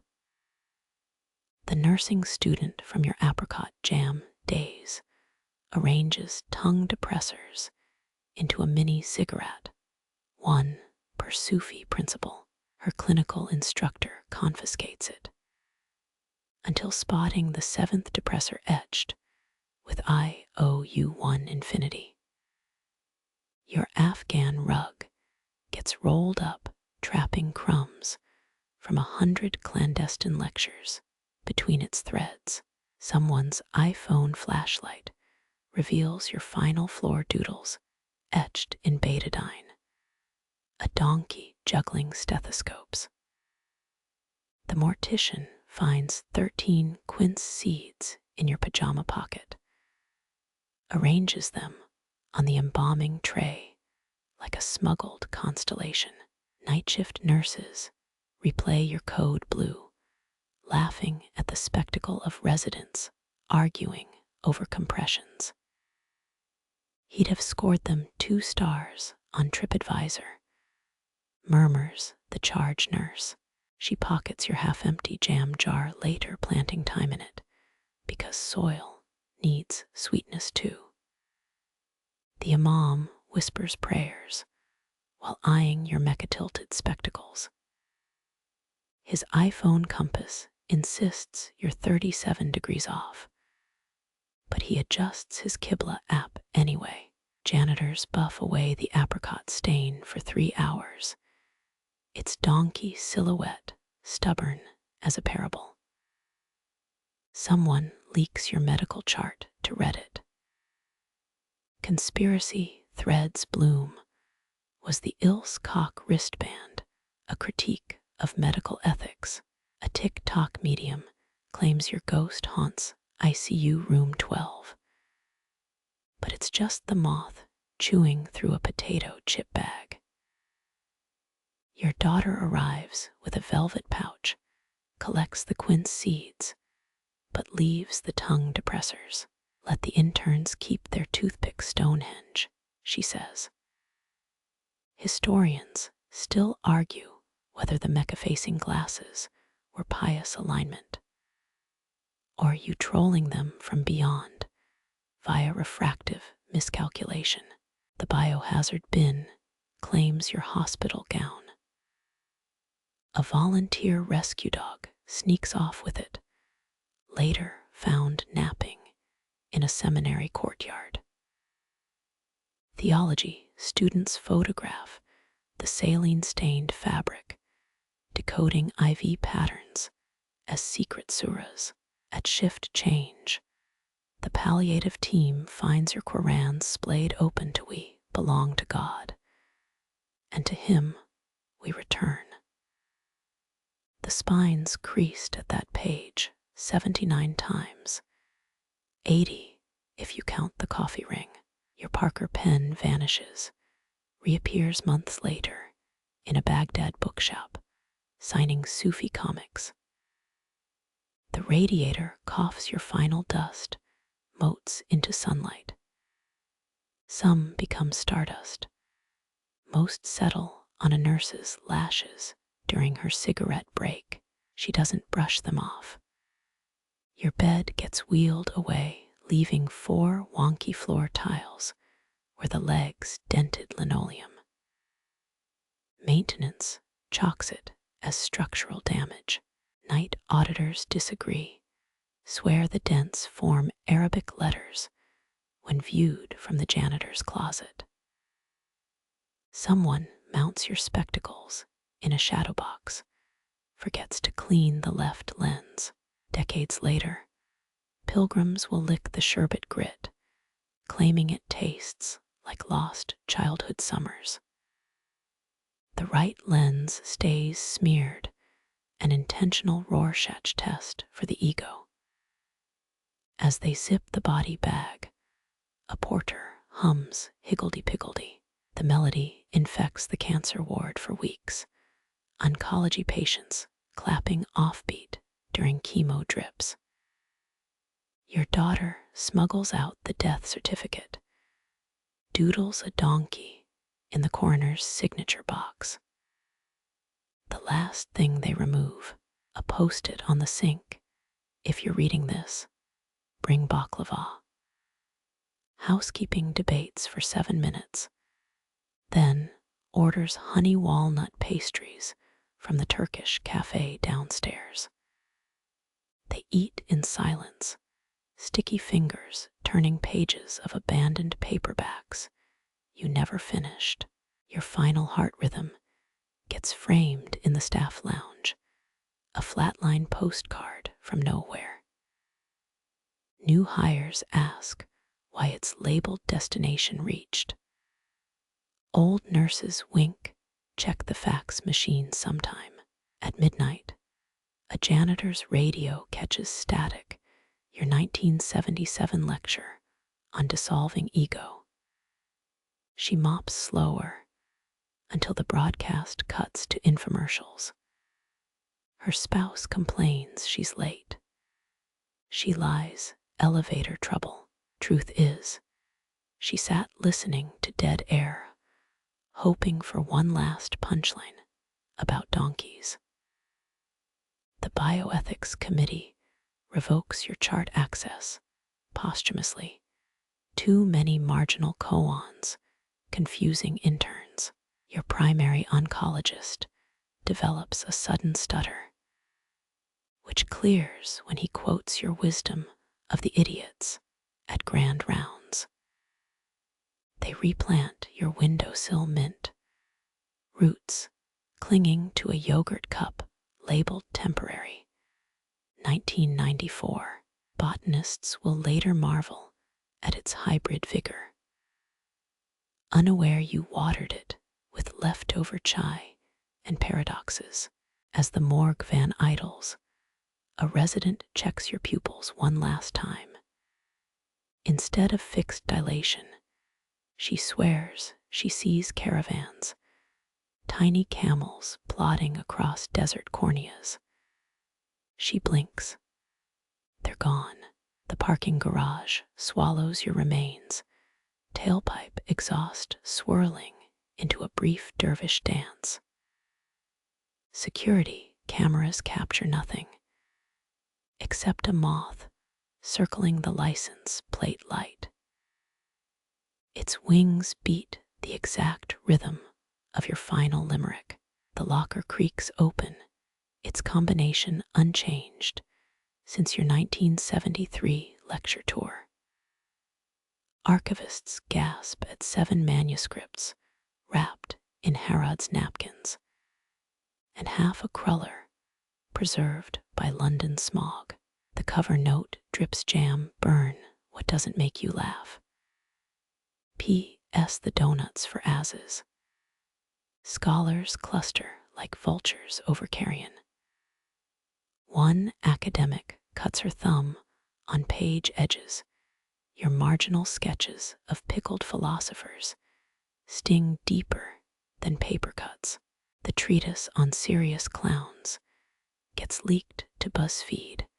Comment sections erupt with emoji-fueled enlightenment.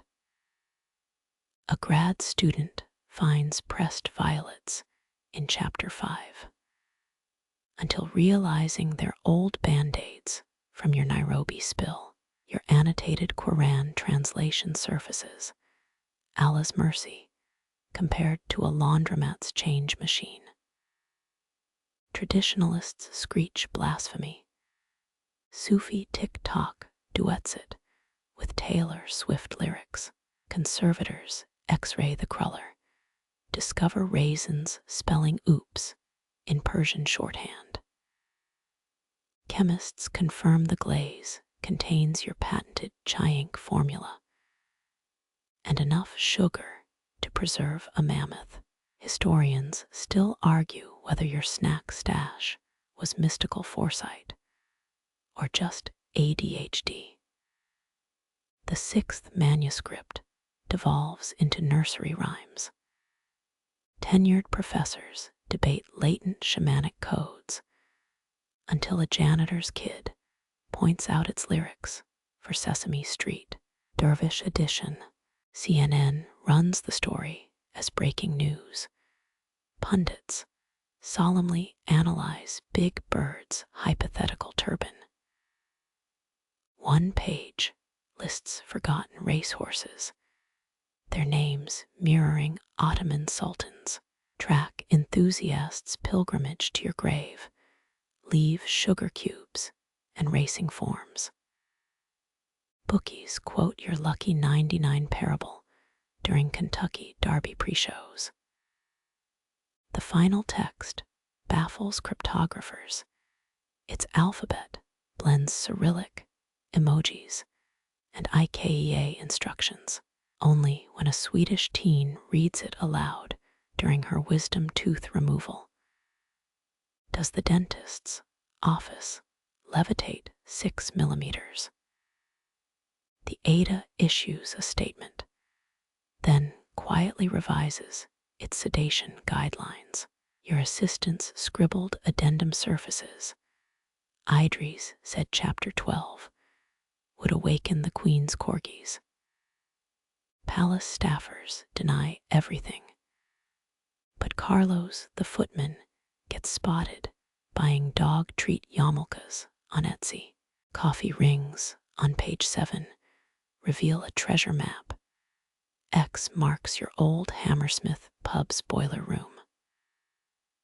Urban explorers rappel into mildew. Find a 1982 parking ticket annotated with the path is paid. Fragments of a musical score emerge, written for oboe and typewriter. Juilliard's avant-garde ensemble performs it.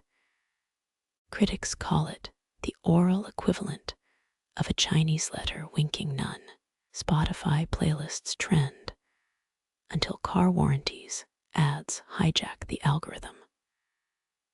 The burn note sparks velvet-robed protests outside Sotheby's. An auctioneer's toupee ignites spontaneously during bidding. Firefighters cite metaphysical combustion. Your daughter sells the crullers crumbs as NFTs. Buyers report sudden urges to plant rooftop gardens. Biographers uncover your 1993 Blockbuster card. Late fees frozen at $17. $42. Reddit threads dissect the rental history bill.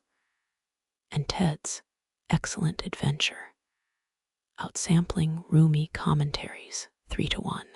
A studio greenlights Shah, and the time-traveling donkey, your estate, blocks it over excessive use of laser noises. Someone mails page 88 to the Vatican. Your doodle of Galileo arm-wrestling Buddha becomes this year's hottest blasphemy meme. Jesuit astronomers reply with a tick-tock Kepler's laws set to Qawwali beats. At the locker's bottom, a Game Boy cartridge labeled Mullah Quest. Speedrunners beat it in 6 hours, only to discover the end screen flashes their own birth certificates. Stream chats erupt. IRL is the final boss. Purists host a ceremonial burning in Marrakesh. Your parables curl into smoked doves. Local pastry shops sell Enlightenment s'mores. Tourists complain they're just regular marshmallows. The last manuscript's ISBN number matches a IKEA futon manual from 1987. Conspiracy theorists cross-reference assembly steps with CIA memos. WikiLeaks crashes during the 6th screw revelation. Your specter allegedly haunts Brooklyn furniture stores, adjusting Allen wrenches to tune cosmic harmonics. A toddler grabs page 42 during live TV coverage, sucks on its corner like a teething ring. Viewers swear his babbling quotes your untranslated Cowar proverbs. Though subtitles red moon, cheese tastes purple, the British Library digitizes everything. Glitches transpose your recipes into stock market tips. Billionaires short sell lentils after reading Hummus Meditation yields 2% dividend. Brokers adopt your shemagh as the new power tie. As archivists repack the locker, someone spots a post-it below the shelf. You missed the real stash. P.S. Be kind to moths. Custodians dismantle walls for weeks, but only find an expired tube pass and 17 apricot pits. Decades later, a plumber fixing pipes beneath Langton Lodge hacks through a hollow beam. Manuscript number 8 flutters down. Its first line freezes his wrench mid-turn. Nice of you to finally show up, Clive. You need dough in a prison kitchen, flour dusting your orange jumpsuit like first snow. Across stainless steel tables, tattooed men argue over Mullah Nasruddin's donkey theft parable. Nah, bro, the real crime was charging interest on hoofprints. Someone coins felony philosophy. It sticks. Guards notice fewer shivs in the yard, more chalk drawings of a turbaned fool riding backwards. The warden's memo bans Nasric phonetic correction. Nasruddin references, which spreads them faster. A lifer crochets Nasruddin plushies, stuffing them with commissary ramen noodles. eBay auctions hit 4 digits before the co's confiscate contraband. Wisdom. Kindergartners reenact the moon in the well during recess. Timmy Lee proclaims himself chief bucket engineer, demands juice boxes as tribute. Helicopter parents panic until little Aisha solves the drama. Mullah says the real moon in our tummies. Cafeteria, apples gain celestial status. Historians still argue whether Nasruddin breathed 13th century Anatolian air or coalesced from campfire smoke and peasant giggles. A 2021 carbon-dated manuscript fragment mentions hooves tracking through Seljuk mud. But scholars can't agree if that's climate data or a donkey sex joke. Silicon Valley adopts Nasruddinism as the new agile framework. Team builders stage the missing Oasis Trust exercises. Project managers buried to their necks in sand. VC blogs spin failing forward like Nasruddin think pieces. While interns graffiti the ETH Denver conference with NFTs equals imaginary lentils. A Dublin pub replaces darts with wisdom challenges. Patrons throw corks at dilemmas written on coasters. Last month's champions solved a Brexit metaphor using only a pickle fork and a Pogs lyric.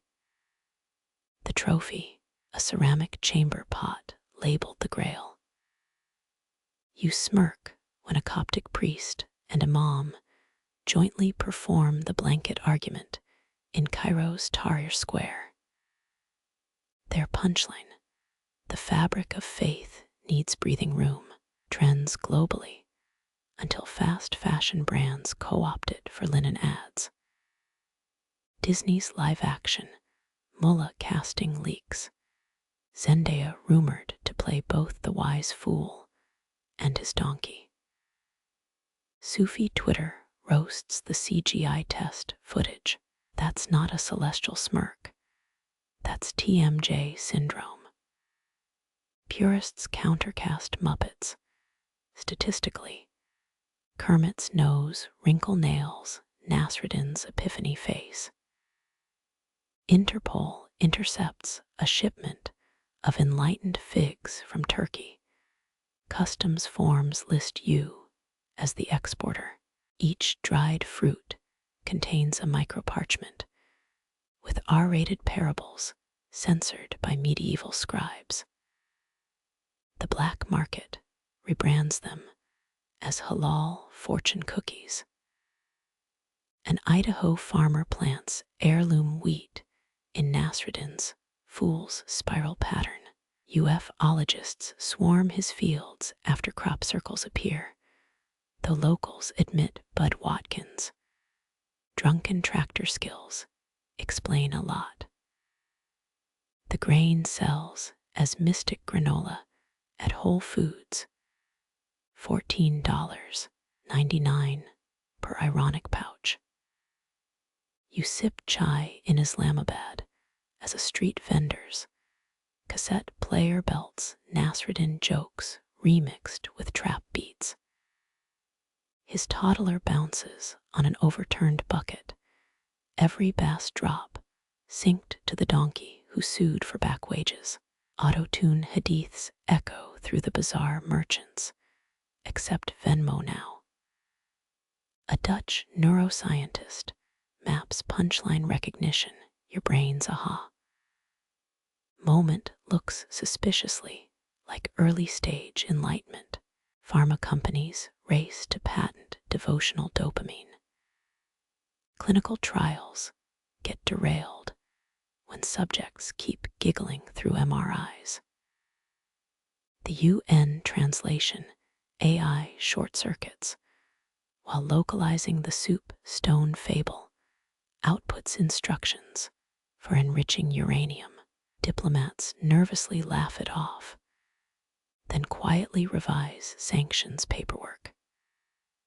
At Burning Man, a fire-breathing Nasruddin effigy combusts prematurely.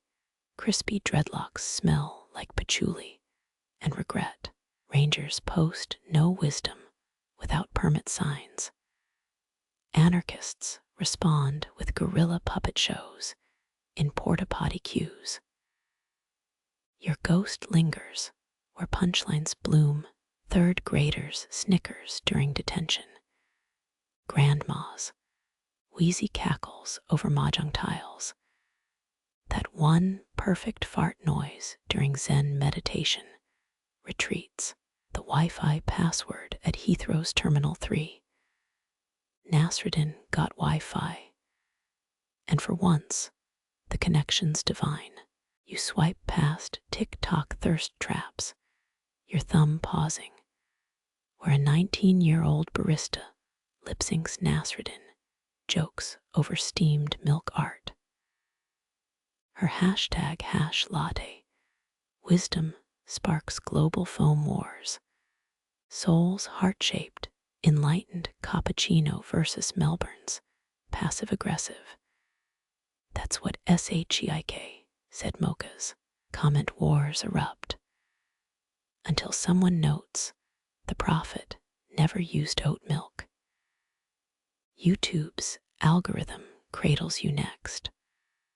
A whisper ASMR channel titled Sufi Rainfall. Hooded figures murmur parables between water droplet taps, 15,000 comments debate whether it's AI or divine autotune. One user writes, "This algorithm feels merciful," before bots delete it for philosophical guideline violations. Reddit's "Our Digital Dervishes" subreddit thrives. Night shift coders post memes merging Zen koans with debugging humor. Top post this week. A SQL query walks into a bar, joins two tables, and finally understands Unity. Mods ban 16 users for arguing join syntax breaches Sufi modesty laws. Historians still argue whether digitizing wisdom erodes its soul or lets it travel coach class. That 2018 Harvard study, Viral Enlightenment, got cited in both cybersecurity conferences and Kabbalah retreats. Peer reviews included a rabbi's margin note. But does it run on iOS? A Bollywood YouTuber remixes your lectures into 4-second dance challenges. Teens twerk to quotes about ego death grandmas, replicate the moves at weddings, sparking diegetic debates about sacred geometry in hip thrusts. Patreon mystics offer tiered enlightenment. $5 gets weekly Rumi PDFs. $20 unlocks binaural beats for lost donkeys. Top backer complains your tier 3 koans are just dad jokes in Arabic font. You haunt Cameo, dead celebs, deepfaked avatars, hawk VPNs using your parables. Elon Musk's CGI twin rasps. Adopt Doge, the crypto of letting go. View counts plummet until someone adds subtitles in Elvish. WikiHow tutorials butcher your teachings. Step 3 of becoming a Sufi in 5 easy steps shows a kitten pawing at a laser pointer caption. Chase the divine light, but respect its boundaries. Sufi cat memes overshadow your actual books. Archaeologists unearth a 1990s GeoCities site.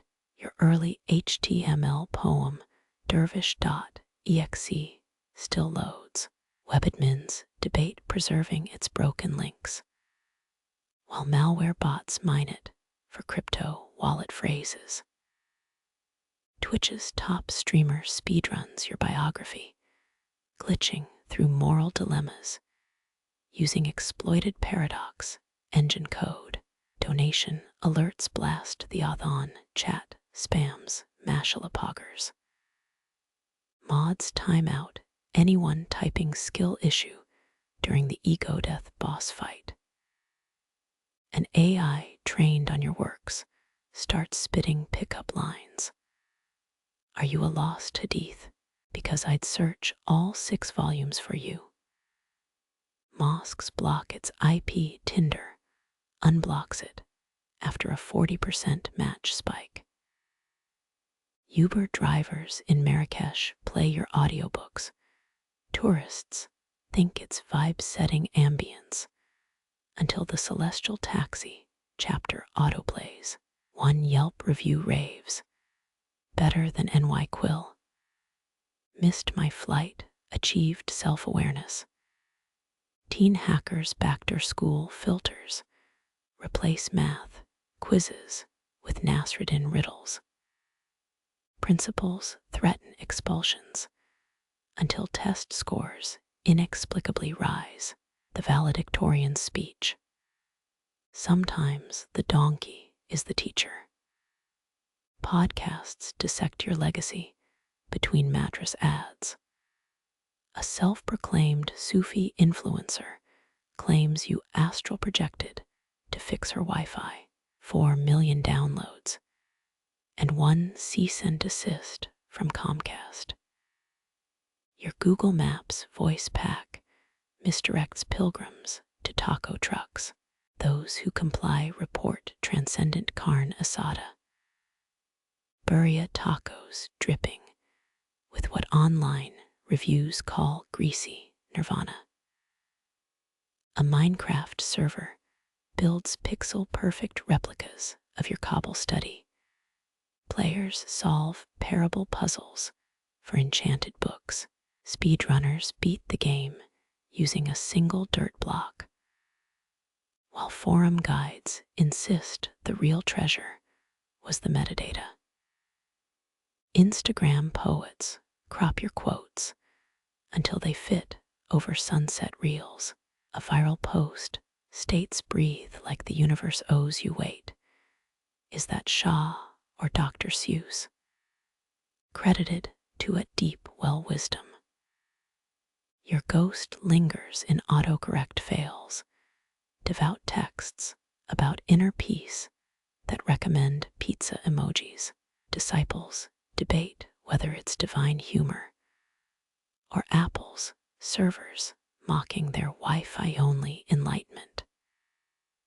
An unemployed muezzin in Leeds becomes TikTok's one voice actor. His motivational mullah persona dubs cat videos with your parables. The video everybody shares, a tabby failing a jump cut to sometimes the wall teaches what the floor cannot.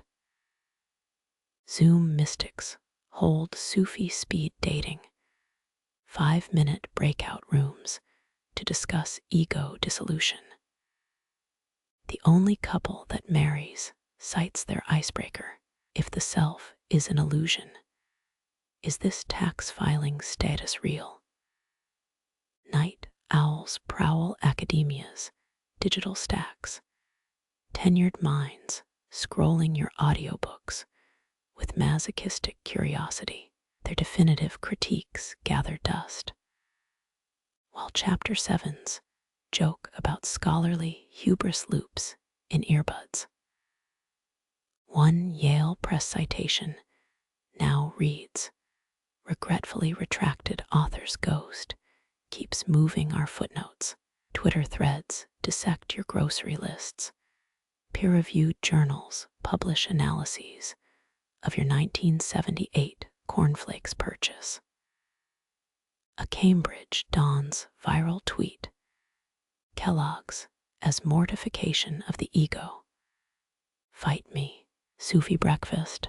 His dean suspends the feud until alumni donate vintage cereal boxes to the theology department. The British Library digitizes your margin doodles, heretical camels scribbled beside draft manuscripts. Archivists debate censoring a particularly smug-looking dromedary, until coding interns notice its hump spells Quran in microscopic script. Mainstream news runs the story with the headline sacred graffiti. Insomniac professors develop an app called Sufi Sleep, your voice reciting parables between white noise waves. User reviews rave. Finally met my thesis advisor in a dream. He was selling melons. Apple temporarily removes it when sleep-deprived linguists start parsing snore rhythms for hidden metaphors. Historians still argue whether digital access preserves wisdom or lets it bargain bin dive. That PhD candidate live streaming annotations anonymous meetings knows the truth. Watch her sob over highlighted passages while chat spams heart emojis. Lit crit podcasts rebrand as your posthumous hype men. Their supercuts juxtapose your quotes with Sylvia Plath and Snoop Dogg. Patreon exclusives offer interdimensional commentary tracks, basically grad students riffing over bong hits.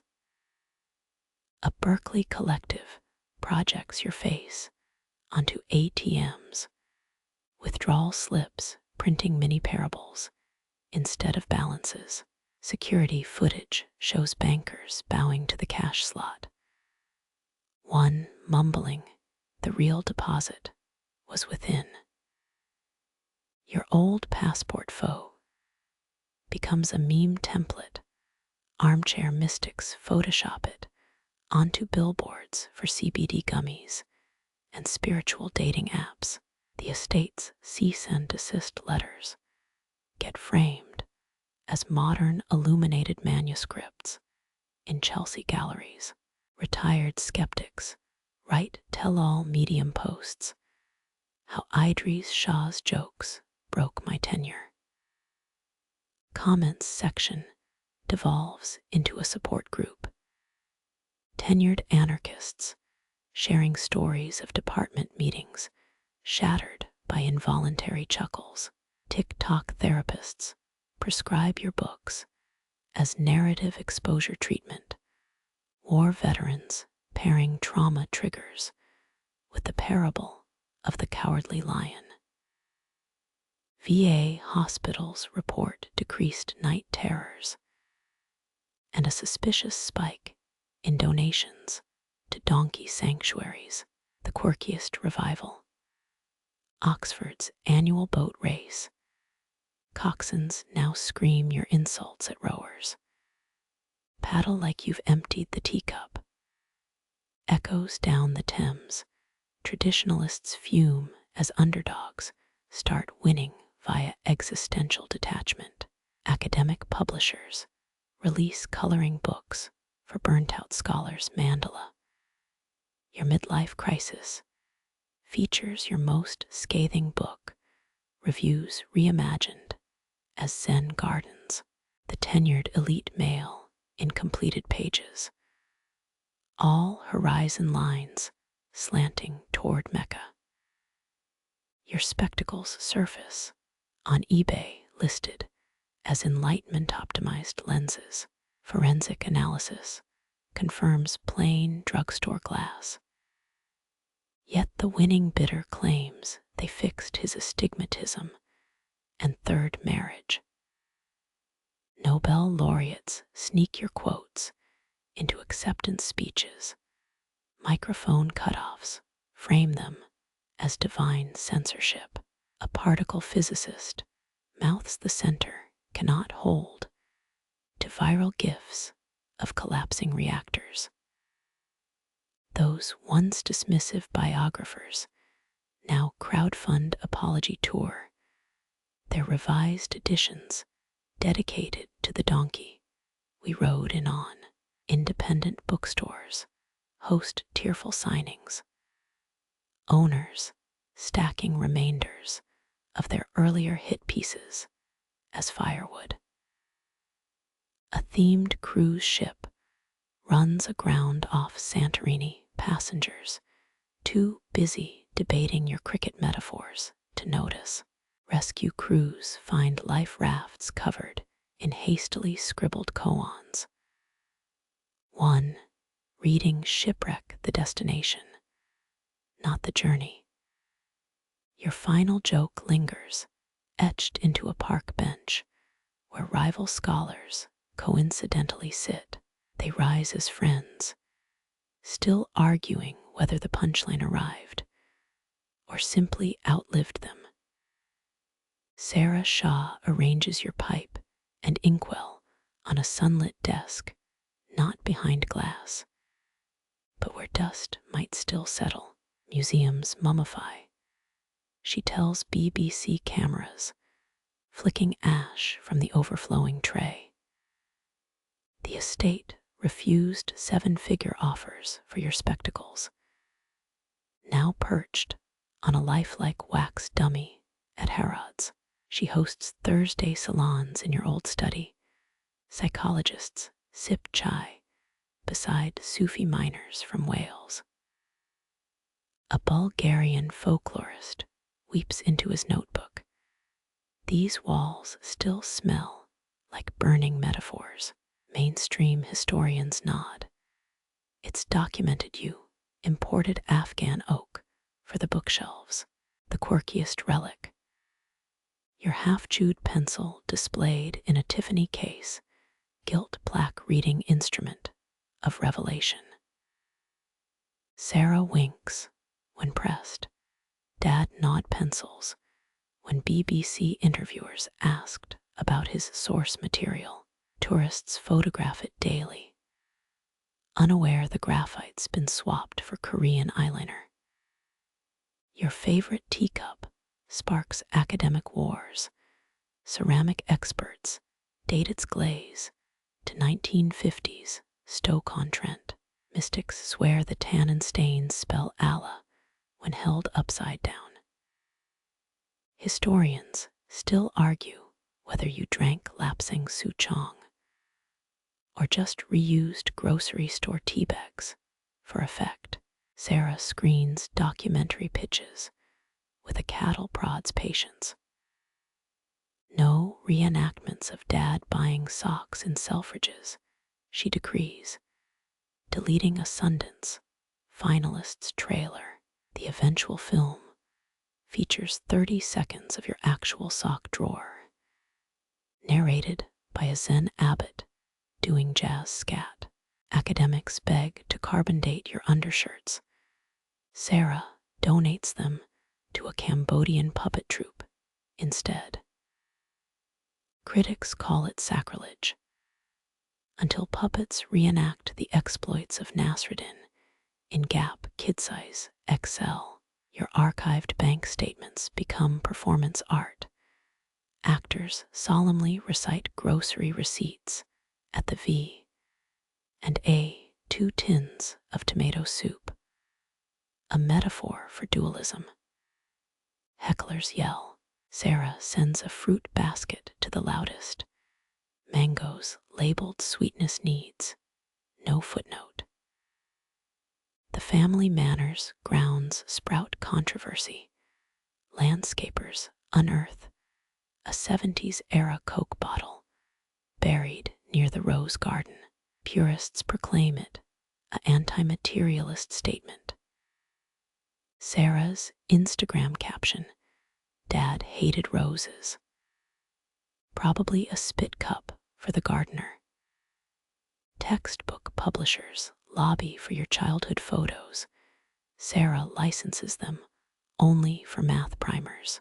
Let decimals sit beside his freckled face, she insists. 8th graders now associate Pythagoras with your scowling 3rd grade portrait. Historians submit peer-reviewed pleas. They want your dental records. Sarah mails them a donkey's x-ray instead.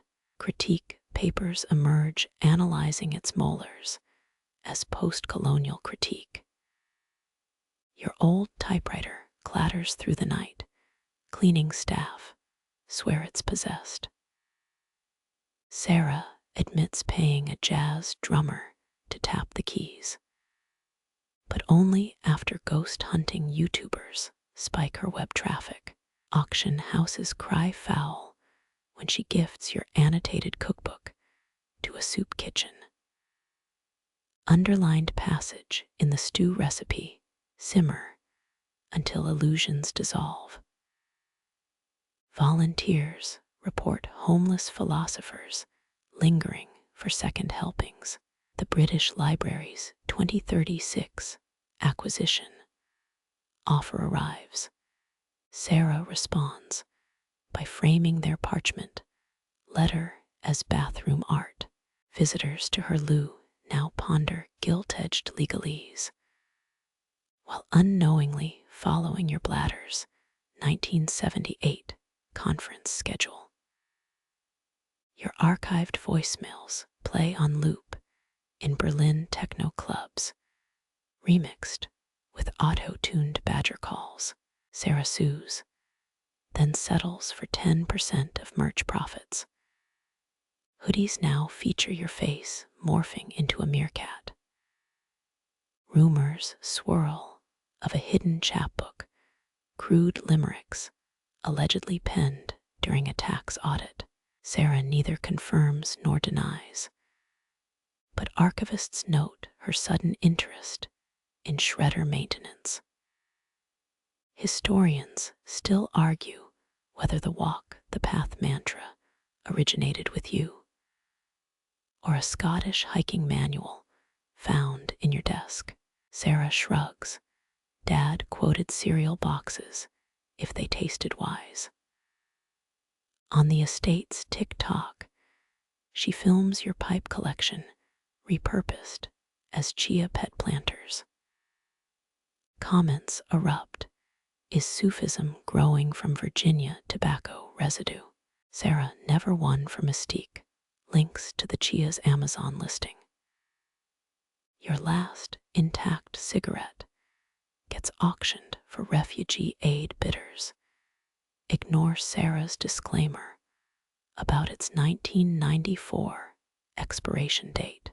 The winner gifts it to a Beirut museum, where humidity reduces it to dust during the ribbon cutting. Sarah tapes your final grocery list to her fridge: milk, eggs, and think about less scrawled in margarine. Food bloggers dissect the brand choices, while she scrambles eggs slowly, methodically, smiling at sunlight hitting inkwells that refuse to dry. Dust motes swirl where the sun hits Sarah's fridge. Your half-legible think about less grocery note glowing beneath a Taco Bell coupon. The radio reel arrives in January. A sound engineer's widow mails it with a postscript. Found this between my husband's Dean Martin bootlegs. Smells like existential dread. Your mid-chuckle on the recording. A 1974 Radio 4 interview, most assumed lost. Static hisses like impatient snakes as the host asks, so enlightenment in modern Britain. Where's the Karakoram pass of the soul? Your teeth clink against mic foam. Check frozen peas at Sainsbury's. Cooler heads and hearts prevail. Sarah syncs the audio to security cam footage of her opening pickle jars. Your ghostly guffaws punctuate each twist. Mystics launder freeze-dried vegetables on LinkedIn Live, hashtagging peaceful meditation. Mainstream historians begrudgingly note your documented fondness for birds' eye party bags during budget crunches. The tape's second half blooms strangeness, a heated tangent about department store music. Debussy in the escalators, you rasp. Why not Sufi chants by the canned soups? Brighton Asda tests this in 82. Shoplifting rates drop 17%. Corporate memos cite ambient deterrence. But cashiers swear old ladies started leaving raisins at the register. Fringe theorists connect your frozen enlightenment quip to Operation Black Tulip, a real CIA mind control program testing cold storage on rats. Historians still argue whether your giggle mid-interview was nicotine withdrawal or spotting the sound engineers adult learners Urdu textbook. Sarah monetizes the insanity. Your voice sells meditation alarms. Time to thaw your wisdom, chirps the app, right before your archived sneeze startles a million hungover undergraduates. Techno remixes surge, your P's quote auto-tuned over TR-808 beats. Purists march on Deezer HQ with celery sticks. until Sarah tweets, "Dad hated EDM, but loved confusing gatekeepers." The protest dissolves into a viral conga line, yet the reel's true gem goes overlooked, a muffled question from off mic. "Mr. Shah, truthfully, why supermarket analogies?" Your chair creaks, 3 seconds of tape hiss, then sotto voce. Lettuce is relatable. Lotus flowers get stolen by art students. A junior archivist mishears lettuce as lettuce, sparking a TikTok liturgy. Crops up at vegan weddings, their officiants clutching iceberg heads instead of Bibles. Sarah licenses the phrase to a hydroponic startup. Chaos ensues when shipment delays birth a cargo cult in Clapham. London Review of Books dissects your aspirational produce with footnotes thicker than the tape itself. Sarah mails their editor a salad spinner, spin harder. He donates it to a food bank where mothers disentangle your metaphors while drying cabbage. The BBC begs for a sequel interview. Sarah offers 30 seconds of you clearing phlegm. "That's the real hidden teaching," she deadpans. Radio 4 airs it during the weather report. Listeners report sudden clarity about scattered showers. Historians still argue whether the tape's final click is a mic drop or Sarah's future toddler smashing a Walkman off-screen. Your voice dissolves into AM radio ghosts, decades-old laughter melting like frost on spring peas. Sarah eats toast where your grocery list yellows, half hoping the fridge hum births the next absurd devotion. Downstairs, the shredder whirs, chewing what might have been limericks or next week's shopping list. Your half-moon fridge magnet, think about less, gets screen grabbed during a TED Talk snooze fest. Next thing you know, Zoomers in Allbirds are misquoting it to justify layoffs. Silicon Valley's latest offsite features dervish-led ideation sprints, facilitators spinning in circles until someone yells pivot. A Palo Alto boba shop starts serving camel milk lattes. Baristas insist it's what you'd have wanted. C-suite types cite your empty the cup line while guzzling $20 pressed juices, never noticing their keep cups are brimming with stock options.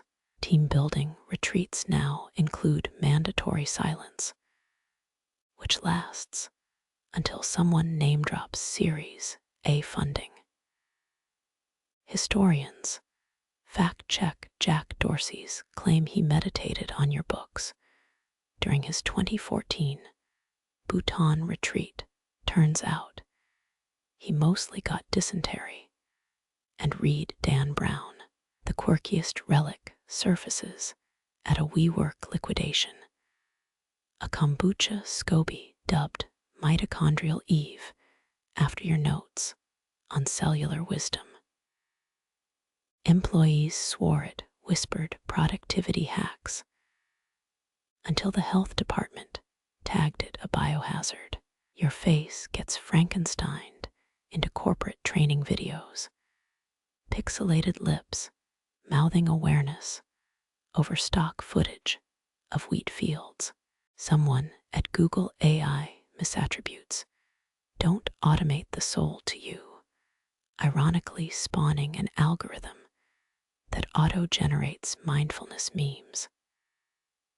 Boardroom tensions thaw when execs recite your parables, right up until CFOs mention EBITDA margins. Then it's back to stapler chucking. Stanford business journals dissect your advice for kings as lean management doctrine, complete with SWOT analysis flowcharts. Entrepreneurs auction your doodles as disruption blueprints. One napkin sketch of a grumpy cat sells for $6,000 at Sotheby's. Historians still argue whether your post-it saying profit bleeds purpose was satire or just a shopping list reminder about menstrual pads. The pinnacle arrives via LinkedIn influencer, a viral post about Sufi-informed supply chains, complete with Kaaba-shaped KPI dashboards. Warehouse pickers revolt. They start embedding Rumi couplets in shipping labels.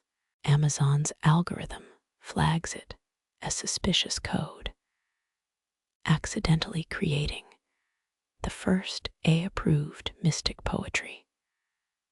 Whole Foods launches Zen zones in employee break rooms, salt lamps flickering over management's photocopied koans. Workers covertly doodle Nasruddin mustaches on the CEO's face until HR rebrands it as mindful doodling. Your estate gets flooded with requests to endorse blockchain prayer beads. Sarah mails back a single almond with no Sharpied on it. The backlash brews at a Davos afterparty. Hedge fund bros arguing your caravan metaphor supports nomadic tax havens. A junior analyst quotes your bit about greedy camels, wakes up reassigned to spreadsheet Siberia.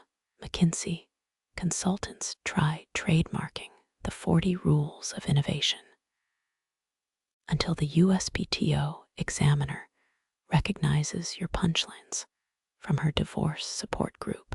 Peak absurdity hits when a Tesla factory installs meditation chambers. Workers find the CEO passed out inside after an Ambien binge. Engineers repurpose the space for union meetings, disguised as communal breathwork, yet between the carnage glimmers. A burnt-out PM whispers, "I am not my sprint velocity," like a protective chant. UX designers sneak kindness prompts into error messages. Chrome crashing with the path winds. Beloved instead of HTTP 404. One product lead quits to shepherd llamas. Citing your bit about the tyranny of hyperlink living. The revolution sputters, as all revolutions do, when venture capitalists realize inner peace doesn't scale, but in some forgotten Slack channel, a bot auto-replies to toxicity with your words. Turbid water clears only when stillness is allowed. It gets 18 heart emojis and one HR warning. Your ghost drifts through glass offices, amused by the mismatch of Armani suits and Sufi mantras. At day's end, the custodians matter-of-factly erase whiteboard koans, humming Caravan tunes while vacuuming up dopamine-threaded capitalism. Somewhere, a programmer pastes your quote into the codebase. TODO. Empty the cup, metaphorically. Keep the cold brew. Your ghost haunts eBay alerts these days, watching 16 lost journals surface by lunchtime. The first forger uses ChatGPT trained on your books, complete with hallucinated chapters about advising Tesla and curing gout with figs. Sufi Twitter pounces. Since when did Idries say, "Vibe check the navs"? A Reddit thread compares the grammar to a Middle English bot top comment. Dude mistook Lahore for Hogwarts. The slickest scam drops during Coachella. A secret diary leaked via burner account. It claims you coined mindful scrolling in 1983, complete with doodles of flip phones. Archivists find the paper smells like bath and body works. Historians still argue whether you'd have preferred Japanese cherry blossom or mahogany teakwood. Purists host Zoom debunkings until someone screen shares your actual grocery list from 92 dentist at 3. T. Spiders in shed again. Auction houses panic. Sotheby's yanks a love letter to Jung proven penned in Comic Sans. The FBI gets involved. Forensic linguists trace the hoax to a YouTuber's basement between Minecraft streams and a half-eaten Hot Pocket. Meanwhile, QAnon mummers hijack your quotes. Their PayPal meat sprayer beads Patreon crashes during an AMA technical difficulties, blamed on bad gin. The climax lands at a Texas megachurch. A self-published gospel of Idries sold beside gun holsters. Pages depict you baptizing Elon Musk in kombucha, with anachronistic footnotes about TikTok deepfakes. Scholars facepalm emoji their way through press conferences. One admits we'd believe it faster if he'd mentioned crypto. Your daughter Sarah releases the real journals on predictable Thursdays, each entry mundane as expired yogurt. Followers groan at receipts from Boots Chemist, then realize the beauty lies in what isn't mythologized. The final entry, a coffee stain shaped like Uruguay, no meaning intended. Sarah scribbles. Except maybe that Dad sucked at coasters. The web's last take. A TikTok stitching your forged verses, real quotes, #Deepak Chopra vibes trends until 3 a.m. Comments erupt, the fakes are better. More dragons. Your Amazon ratings briefly tank. Then mystics notice the 1-star reviews all quote Rumi. The cycle swallows itself. A snake inked by a forger, who's now writing think pieces about authenticity. At dawn, a barista in Marrakesh steams milk while reciting both real and fake aphorisms. Customers can't tell the difference. Does it matter? The mint leaves still release their scent. Your grave's GPS pin blinks across smartphones, Kabul's outskirts swelling with rental cars and confused donkeys. Google Maps chirps you've arrived as hikers squint at goat trails, their Nalgene bottles sweating in the Afghan sun. Historians note you're buried beside a 17th century poet's unmarked cairn, though Instagram captions keep tagging the wrong mountain. A shepherd spits into time patches. City lungs can't tell sage from bullshit. His daughters sell pebbles as wisdom stones. 50 Afghani extra if you want them blessed by a chicken. TikTok mystics balance. iPhones on rocks, live streaming their visions of your ghost. Comments debate if that floating speck is your spirit or a very committed dung beetle. Tesla coils of prayer flags crackle between pines, raveling nylon verses from Rumi and Radiohead. Someone's nailed a QR code to your tombstone. It links to a conspiracy forum arguing you faked death to study Martian Sufis. The caretaker, a one-eyed man named Aziz, charges tourists to smell the Enlightenment.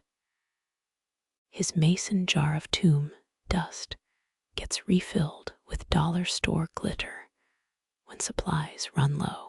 Pilgrims kneel where phone reception dies, scribbling epiphanies on Starbucks napkins. A new age blogger meditates until scorpions mistook her mala beads for a housing complex. Historians still argue whether you intentionally chose a burial site that's part cellular dead zone or just hated posthumous selfies. Devotees misquote your books to sheep. Herds now bolt at phrases like inner camel. A French grad student swears the bleats translate to lost Ibn Arabi couplets. Her dissertation committee remains skeptical. Meanwhile, locals repurpose pilgrim trash. Coke cans become oil lamps. Protein bar wrappers patch up torn tents. At dusk, the mountain exhales, carrying away hashtags and latte cups. Your granite slab stays mute, though some claim its lichen forms Arabic letters when the moon hits just right. Aziz cranks a wind-up radio, playing cassettes of your lectures drowned in static.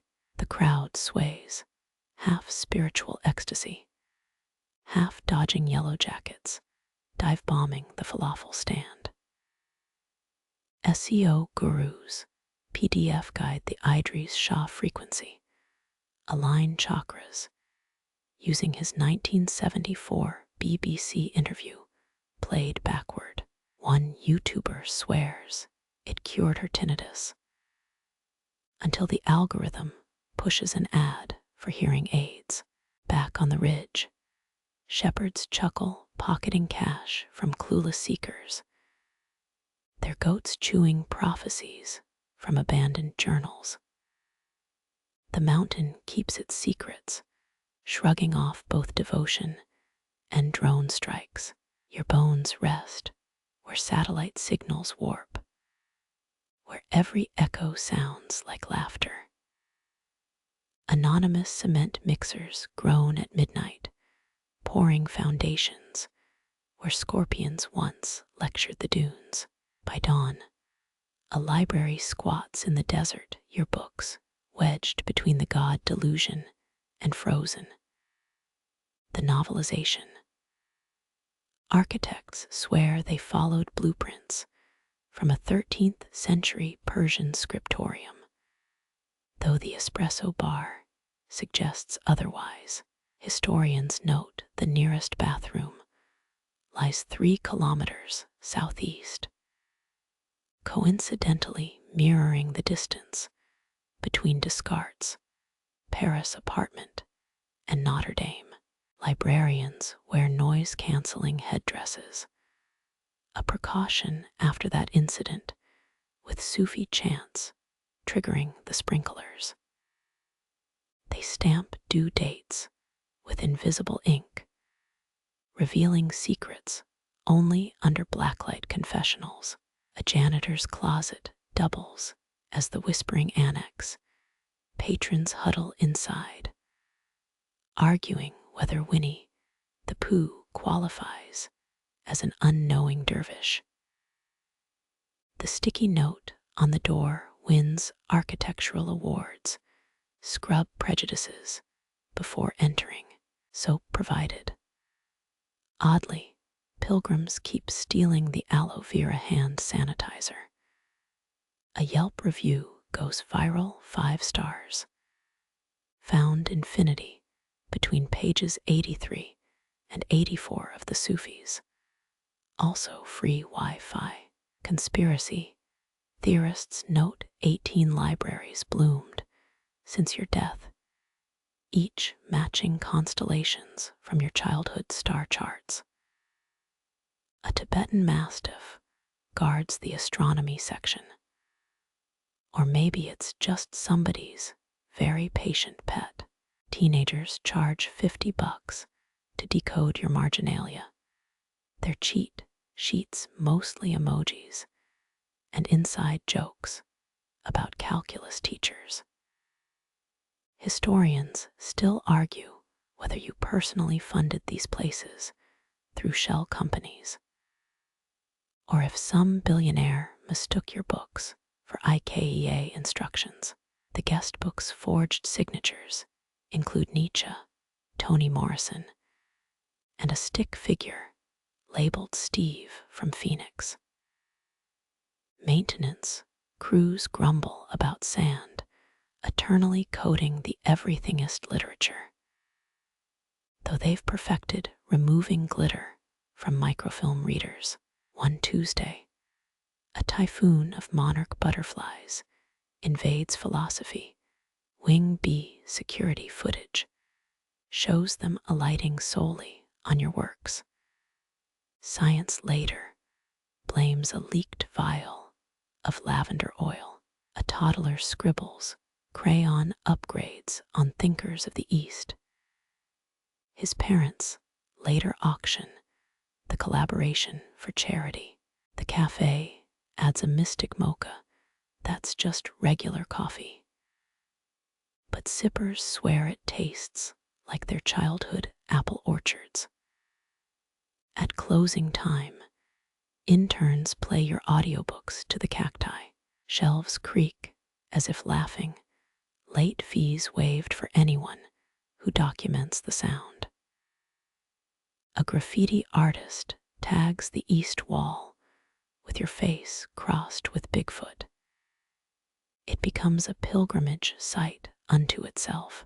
Archivists preserve the spray paint under bulletproof glass, alongside a velvet rope that somehow always feels warm. The anonymous donor watchblog trademark claims forensic accountants traced funds to a Bollywood tax shelter. Their exposé gets adapted into a hit musical about sentient spreadsheets. Meanwhile, pilgrims pocket Dewey Decimal labels as talismans. Unaware, the numbers correspond to takeout menus from a defunct Delhi diner. Security guards spend coffee breaks debating Schrödinger's cat versus Nasruddin's missing donkey. Consensus says both are in the damned box laughing. Winter frost etches your name on the skylights, each thaw rewriting it slightly wrong. A scholar spends 9 months proving the buildings align with your heartbeat rhythm, then quits academe to breed hairless cats. After hours, the emergency exit glows like a forgotten saint's shrine, though it's just the exit sign's faulty wiring.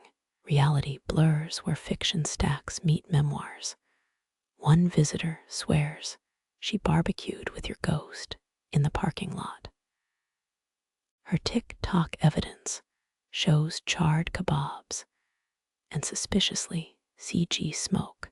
Locals hawk unseen college merch, hoodies with pockets that somehow always contain lint shaped like question marks. The gift shop's bestseller, bars of Prejudice scrub soap, which independent tests confirm is just glycerin with sesame seeds. Dawn finds the desert unchanged, just sharper at the edges, like truth worn down to its last metaphor. Shelves quietly rebel against alphabetical order, placing The Simpsons and philosophy next to Ibn Arabi's bezels of wisdom. A bookmark flutters to the floor, its faded ink whispering what the builders knew all along. Libraries aren't about books, they're about the silence between them. A Hollywood agent slides a contract across your grave, literal dirt sprinkling the based on a true story clause. Warner Bros. Optioned your life for 99 years and a symbolic dollar. But their first script draft includes a meet cute with Amelia Earhart. The romantic subplot involves decoding Sufi love poems via Morse code. Historians confirm you two never shared a continent. Executives demand arcs and stakes. Your Kabul diplomacy becomes a mission. Impossible riff with exploding manuscripts. They cast a muscle-bound method actor who refuses to break character. Even when ordering falafel, the estate blocks it, citing your journal entry, "If my life's worth filming, edit out the life parts." Leaked storyboards show a car chase through Alexandria's library ruins. The Black Knight from Monty Python cameos as scholarly comic relief. Prop masters source authentic dervish robes from a Bali costume shop, rebranding yoga pants as enlightenment leggings. The director's cut features a CGI tiger reciting Rumi test audiences sob, unaware it's recycled footage from Life of Pi. Seventh draft introduces a fictional rival, a cigar-chomping Oxford Don stealing your ideas. His climactic monologue unravels when extras start doing the Macarena. The screenwriter's notes demand more Sufi James Bond, while your actual memoir describes watering azaleas as 1967's big thrill. Executives panic upon realizing your biography lacks third-act villains, unless you count dusty academia.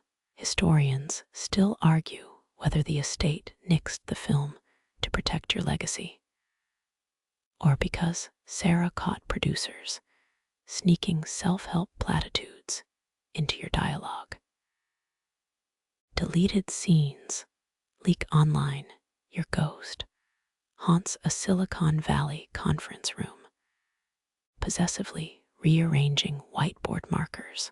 Reddit threads dissect frame 143, where a Starbucks cup hides in your 1924 birthplace scene. The abandoned script becomes cult lore film students project it onto Joshua Tree boulders, while high on chamomile tea. Rumor claims Tim Burton briefly eyed a stop-motion version, starring your corpse puppet debating a sock monkey Nasruddin. A TikTok trend reenacts the biopic's worst lines. Deep wisdom me raises millions for llama shelters. Your specter allegedly heckles screenings via malfunctioning subtitles. Arabic translations of the Sufis inexplicably appear as baking recipes. The Hollywood sign briefly flickers to holy wood during premiere night, blamed on a drunk intern and faulty transformers. In the end, the studio buries the project. Contractual loopholes mean your face glitches across public domain stock footage, haunting infomercials for chia pets and adjustable back braces. A leaked memo reveals their final pitch: imagine Eat, Pray, Love, but with more camels and less praying. The desert wind carries celluloid scraps across dunes, each frame a distorted mirror. Somewhere, a studio intern stashes a hard drive in a safety deposit box. Its encryption key, hidden in your unread email drafts from 1993, your last on-screen appearance remains that grainy BBC interview where you sipped Earl Grey and deadpanned. Climaxes are for people who have run out of verbs. The projector whirs, moth wings fluttering against the bulb as the reel sputters to its non-ending. Coders in Menlo Park feed your complete works to a quantum algorithm. It chokes on the first koan. The AI spits out haiku formatted as grocery lists. Moonlight on still water / by eggs milk truth / expiration date unknown. Tech bloggers proclaim a breakthrough in mysticism machine learning until someone notices it's just remixing your old ISBN numbers. Silicon Valley interns paste your parables into neural networks trained on fast food jingles. Output 1428 reads, "The path winds westward / golden arches arching higher. Supersize your soul." Venture capitalists fund an app called Zen Singer TM. Matches users with random dervish quotes and coupon codes. You'd have trademarked the glitches, then donated the profits to donkey sanctuaries.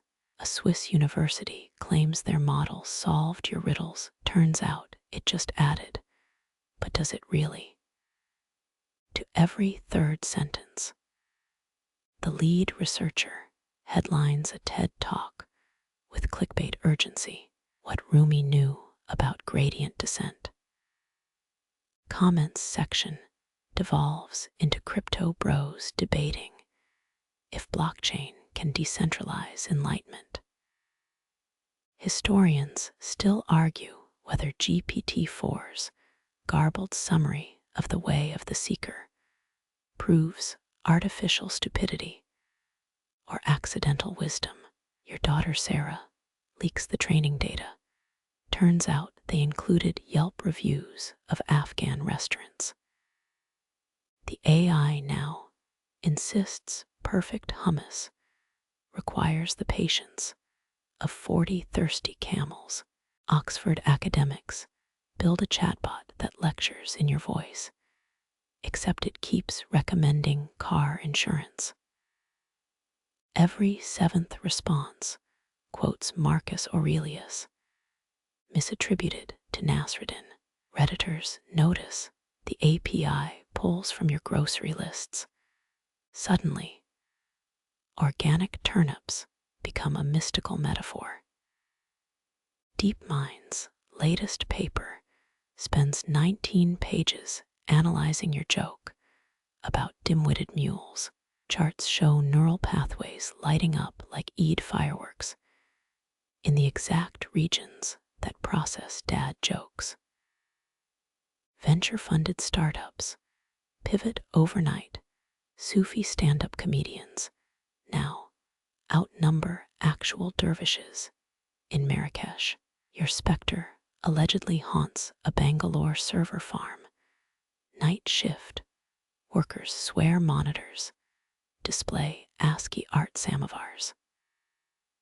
The CEO bills it as ambient enlightenment architecture until the sysadmin finds you've rewritten the code to display goat emojis. Purists rage as AI-generated parables go viral. TikTok stitches your face onto a dancing Shiba Inu. The captions quote non-existent wisdom. Bark once for truth, twice for treats. Language models start hallucinating footnotes about your lost years as a salsa instructor. A museum in Kyoto exhibits your digital twin, a hologram that dispenses koans when fed yen. Schoolchildren giggle as it mistakes their math homework for existential queries. The curator shrugs. All mirrors warp what they reflect, especially vending machine mirrors. Sarah releases an unauthorized counterattack. Dozens of Roomba vacuums, programmed to recite your driest lectures. They bump into ottomans declaring, obstacles are the floor. OpenAI countersues, claiming Roomba 47 invented a new mystical sect. The grand finale drops at DEF CON hackers crack an AI trained on your diaries. It's masterwork, a 23-second audio loop of someone smashing teacups, followed by perfect silence. Critics weep at the profundity. You'd have sold it as an NFT to fund scribes in Herat. Dawn breaks over Santa Clara. The servers finally overhear. Heat sinks hum your favorite zikr chant as smoke curls into lazy spirals. Some kid in Nairobi downloads the entire mess, uses it to teach goats to recognize bad poetry. The last hard drive fries itself mid-simulation, final output. A pixelated donkey giving 2 hooves up. A pixelated donkey flickers on a preschooler's tablet, 2 hooves raised in victory. You never imagined Mullah Nasruddin memes would outsell diapers, or that kindergartners would demand silly hat storytelling hour. Animated parables go viral. The algorithm favors wisdom wrapped in fart jokes. Parents panic when toddlers reenact the pot's listening tale, ears pressed to colanders, tiny brows furrowed in concentration. Amazon fires ill on kitchenware. Nasruddin-proof stock pots sell out. Montessori schools draft liability waivers. Child may claim superior hearing through stainless steel. Historians still argue whether 13th century Anatolia's trickster tales were meant for kids or drunk court philosophers. Your ghost winces as an app called Mullah Match drops. Swipe left for grumpy camel emojis, right for floating turbans dispensing life advice. A corporate wellness startup licenses the donkey jokes boardrooms echo, with forced laughter at productivity, hidden in absurdity. HR mandates laughter yoga, until someone snorts mid-zoom about bosses carrying invisible melons. Sarah catches flack for approving a Nasruddin plushie that recites Nietzsche. Purists riot until she reminds them, you once used a rubber chicken to demonstrate ego death. TikTok edits it clucking over Cardi B beats. 3 million views by dawn. Cartoon Network's reboot pits Nasruddin against zombie accountants his weapon. A ledger scribbled with profit equals loss turned sideways. Scholarly deep dives dissect episode 3's Excel spreadsheet symbolism. The British Museum's playable manuscript lets toddlers poke holographic donkeys. Patrons complain the AR filter gives them Sufi hangovers. Archivists whisper about a glitch making you wink during naptime stories. Attendance spikes 300%. Disney files a trademark for Dervish Duck. You're spared seeing the script by merciful mortal limits. Knockoff merch appears overnight. Quack like nobodies, whirling onesies, flood Barcelona street markets. A Montessori revolt brews. 3-year-olds refuse nap time. Citing Nasruddin's sleep is theft from curiosity misquote. Teachers retaliate with puppet shows about grumpy mullahs needing beauty rest, popcorn stalls, install espresso machines. Purple-haired ASM artists whisper the donkey tailies over finger painting tutorials. Comments section wars erupt. Is this Montessori core or late-stage capitalism? You'd have mailed both sides whoopee cushions and crochet hooks. Archaeologists unearth a 15th century Nasruddin puppet in Cappadocia, its jaws still clacking open for punchlines. Purists declare it holy, until conservators find glitter glue vandalism from 1992 school trip. Debates rage whether animated parables dilute wisdom. Twitter polls show 83% of voters misspell Sufi. A viral think piece argues Peppa Pig's dad is Nasruddin's spiritual heir. Citations include emoji hieroglyphs. Sarah releases a limited NFT collection, digital donkeys juggling real-world mortgages. Proceeds fund rocket stoves in bulk. And one very confused tax attorney's alpaca farm.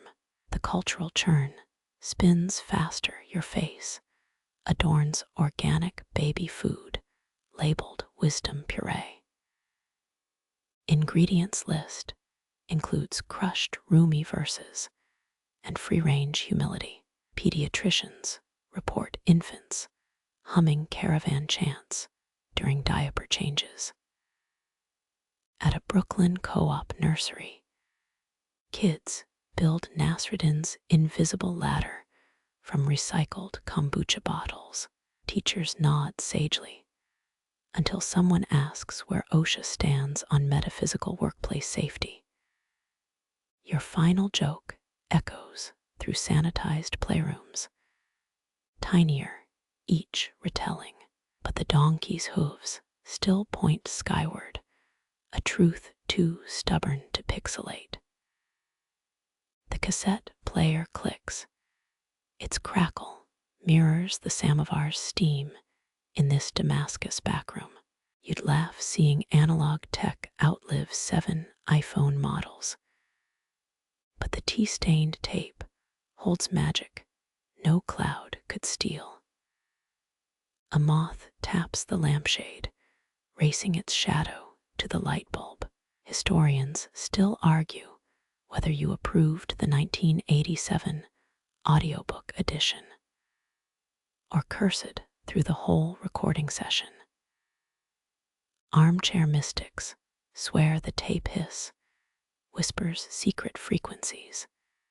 They chart wavy lines like ECG readouts of God's heartbeat. One YouTuber loops the static, claims it cured his cat's hairballs through vintage vibrational therapy. His Patreon offers downloadable purrs. Foam headphones pass between calloused hands. A baker pauses kneading dough to hear your joke about camels voting. Flour-dusted teens smirk until the punchline makes them drop a tray of baklava. Sticky regrets spark new Sufi memes by sundown. That fuzzy recording survives sandstorms and ransomware. Bootleg copies surface in Montpellier skate shops and Bangkok tuk-tuks. A street vendor in Marrakesh swears playing your tapes wards off tourist haggling. Better than garlic for vampire Europeans. He winks. Scholarship bleeds into fan fiction. Reddit threads dissect your cough at 43. 7. Was it tuberculosis or suppressed laughter at Henry Kissinger's secret fan mail? Archivists discovered 3 drafts of your UN speech disguised as cookie recipes. Glitches become gospel when the tape warps during ego dissolution. Devotees meditate on the warbling. A Brooklyn startup sells cassettes pre-chewed by beetles, marketed as organic degradation for deeper truths. Your daughter Sarah won't remaster the recordings, insists the scratches are audible patina. Audiophiles protest until she mails them reels spliced with goat bleats. Purists call it sacrilege. Goat farmers name their next prize kid Idries. In a Singaporean elevator, Muzak versions of your lectures play. Stock brokers hum along, mistaking paradoxes for productivity hacks. Someone threads a cassette into a self-driving Tesla, swears the car now takes scenic routes through existential crises. The moth finally lands, wings singed but beating. Teens in Toronto Shazam your voice, get a 404 error, and a pop-up ad for burial insurance. Historians still argue whether you'd embrace this chaos or stockpile whoopee cushions for the apocalypse. A Kurdish shepherd texts his brother your parable about lost keys helps him track a stray goat. The message autocorrects to emojis. A laughing camel unlocks a skull. Viral. Rain soaks a Mumbai chai stall. The owner shelters your cassettes under his shirt. These boxes laugh drier than my biscuits. He scolds customers reaching for sugar. Later, he finds the tapes unscathed, his chest hair curled into perfect calligraphy. Purists hold seances with reel-to-reel players, demanding spectral commentary on postmodernism. Your silence speaks volumes. They blame bad Wi-Fi in the afterlife. At MIT's Media Lab, an AI ingests all your works, outputs a TED Talk titled Why Donkeys Outsmart Neural Networks. The Q&A devolves into hee-haw duets. Tenure committees drink heavily. Archaeologists uncover a 1991 Radio Shack receipt. Your loopy handwriting buys 10 blank tapes labeled emergency jokes. Conspiracy theorists claim they hold state secrets. eBay auctions hit 5 figures before Sarah confirms their karaoke recordings. A Marseille hospice nurse plays your cassettes for the dying, swears one man chuckled post-mortem. His corpse paperwork lists cause of death. Terminal irony. The moth takes flight again, dodging a Venmo notification. Somewhere, a cassette tape ends. The click echoes through a teenager's skull, dislodging a thought that's all their own. The cassette's final click lingers, a punctuation mark worn soft at the edges. Laughter from the Mumbai chai stall fades to honeyed silence.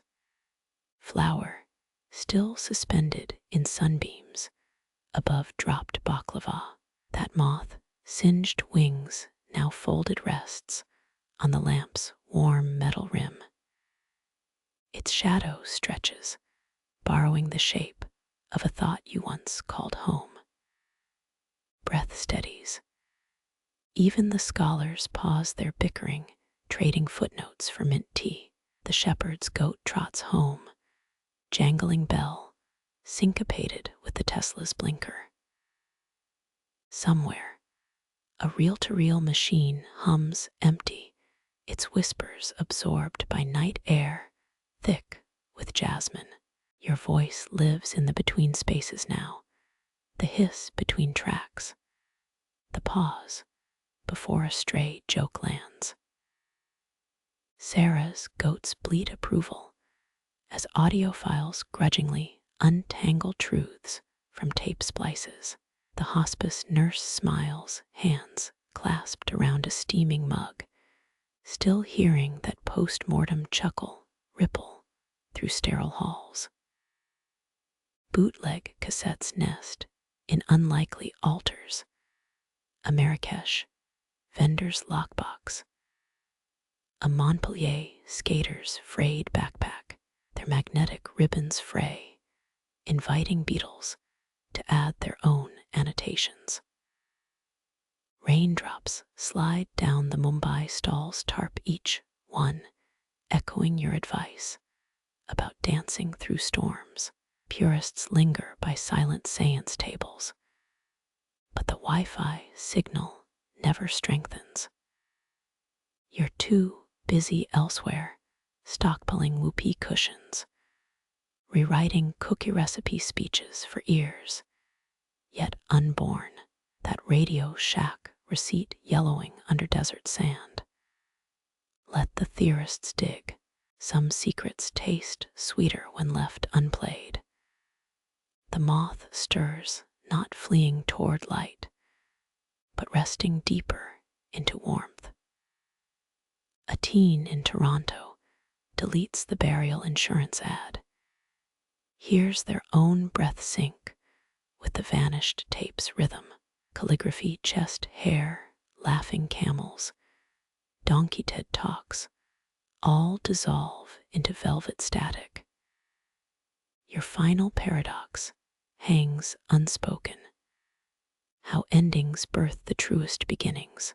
The samovar's last sigh merges with a Brooklyn devotee's sigh. A Kurdish shepherd's relieved exhale, a dying man's unfinished punchline.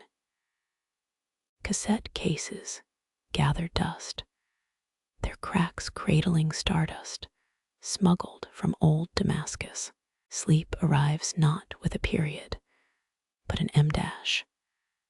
The lamp flickers, its glow softening like a punchline delivered sotto voce. Let the historians argue.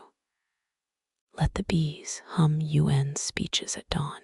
You've already turned the page, leaving space beneath every word for dreams to scribble their marginalia. Darkness cradles the murmurs of goats, beetles, static. A daughter's eye roll forged into grace. The click was never an end, just a hinge. Rest now. The tape has spun itself into your pulse.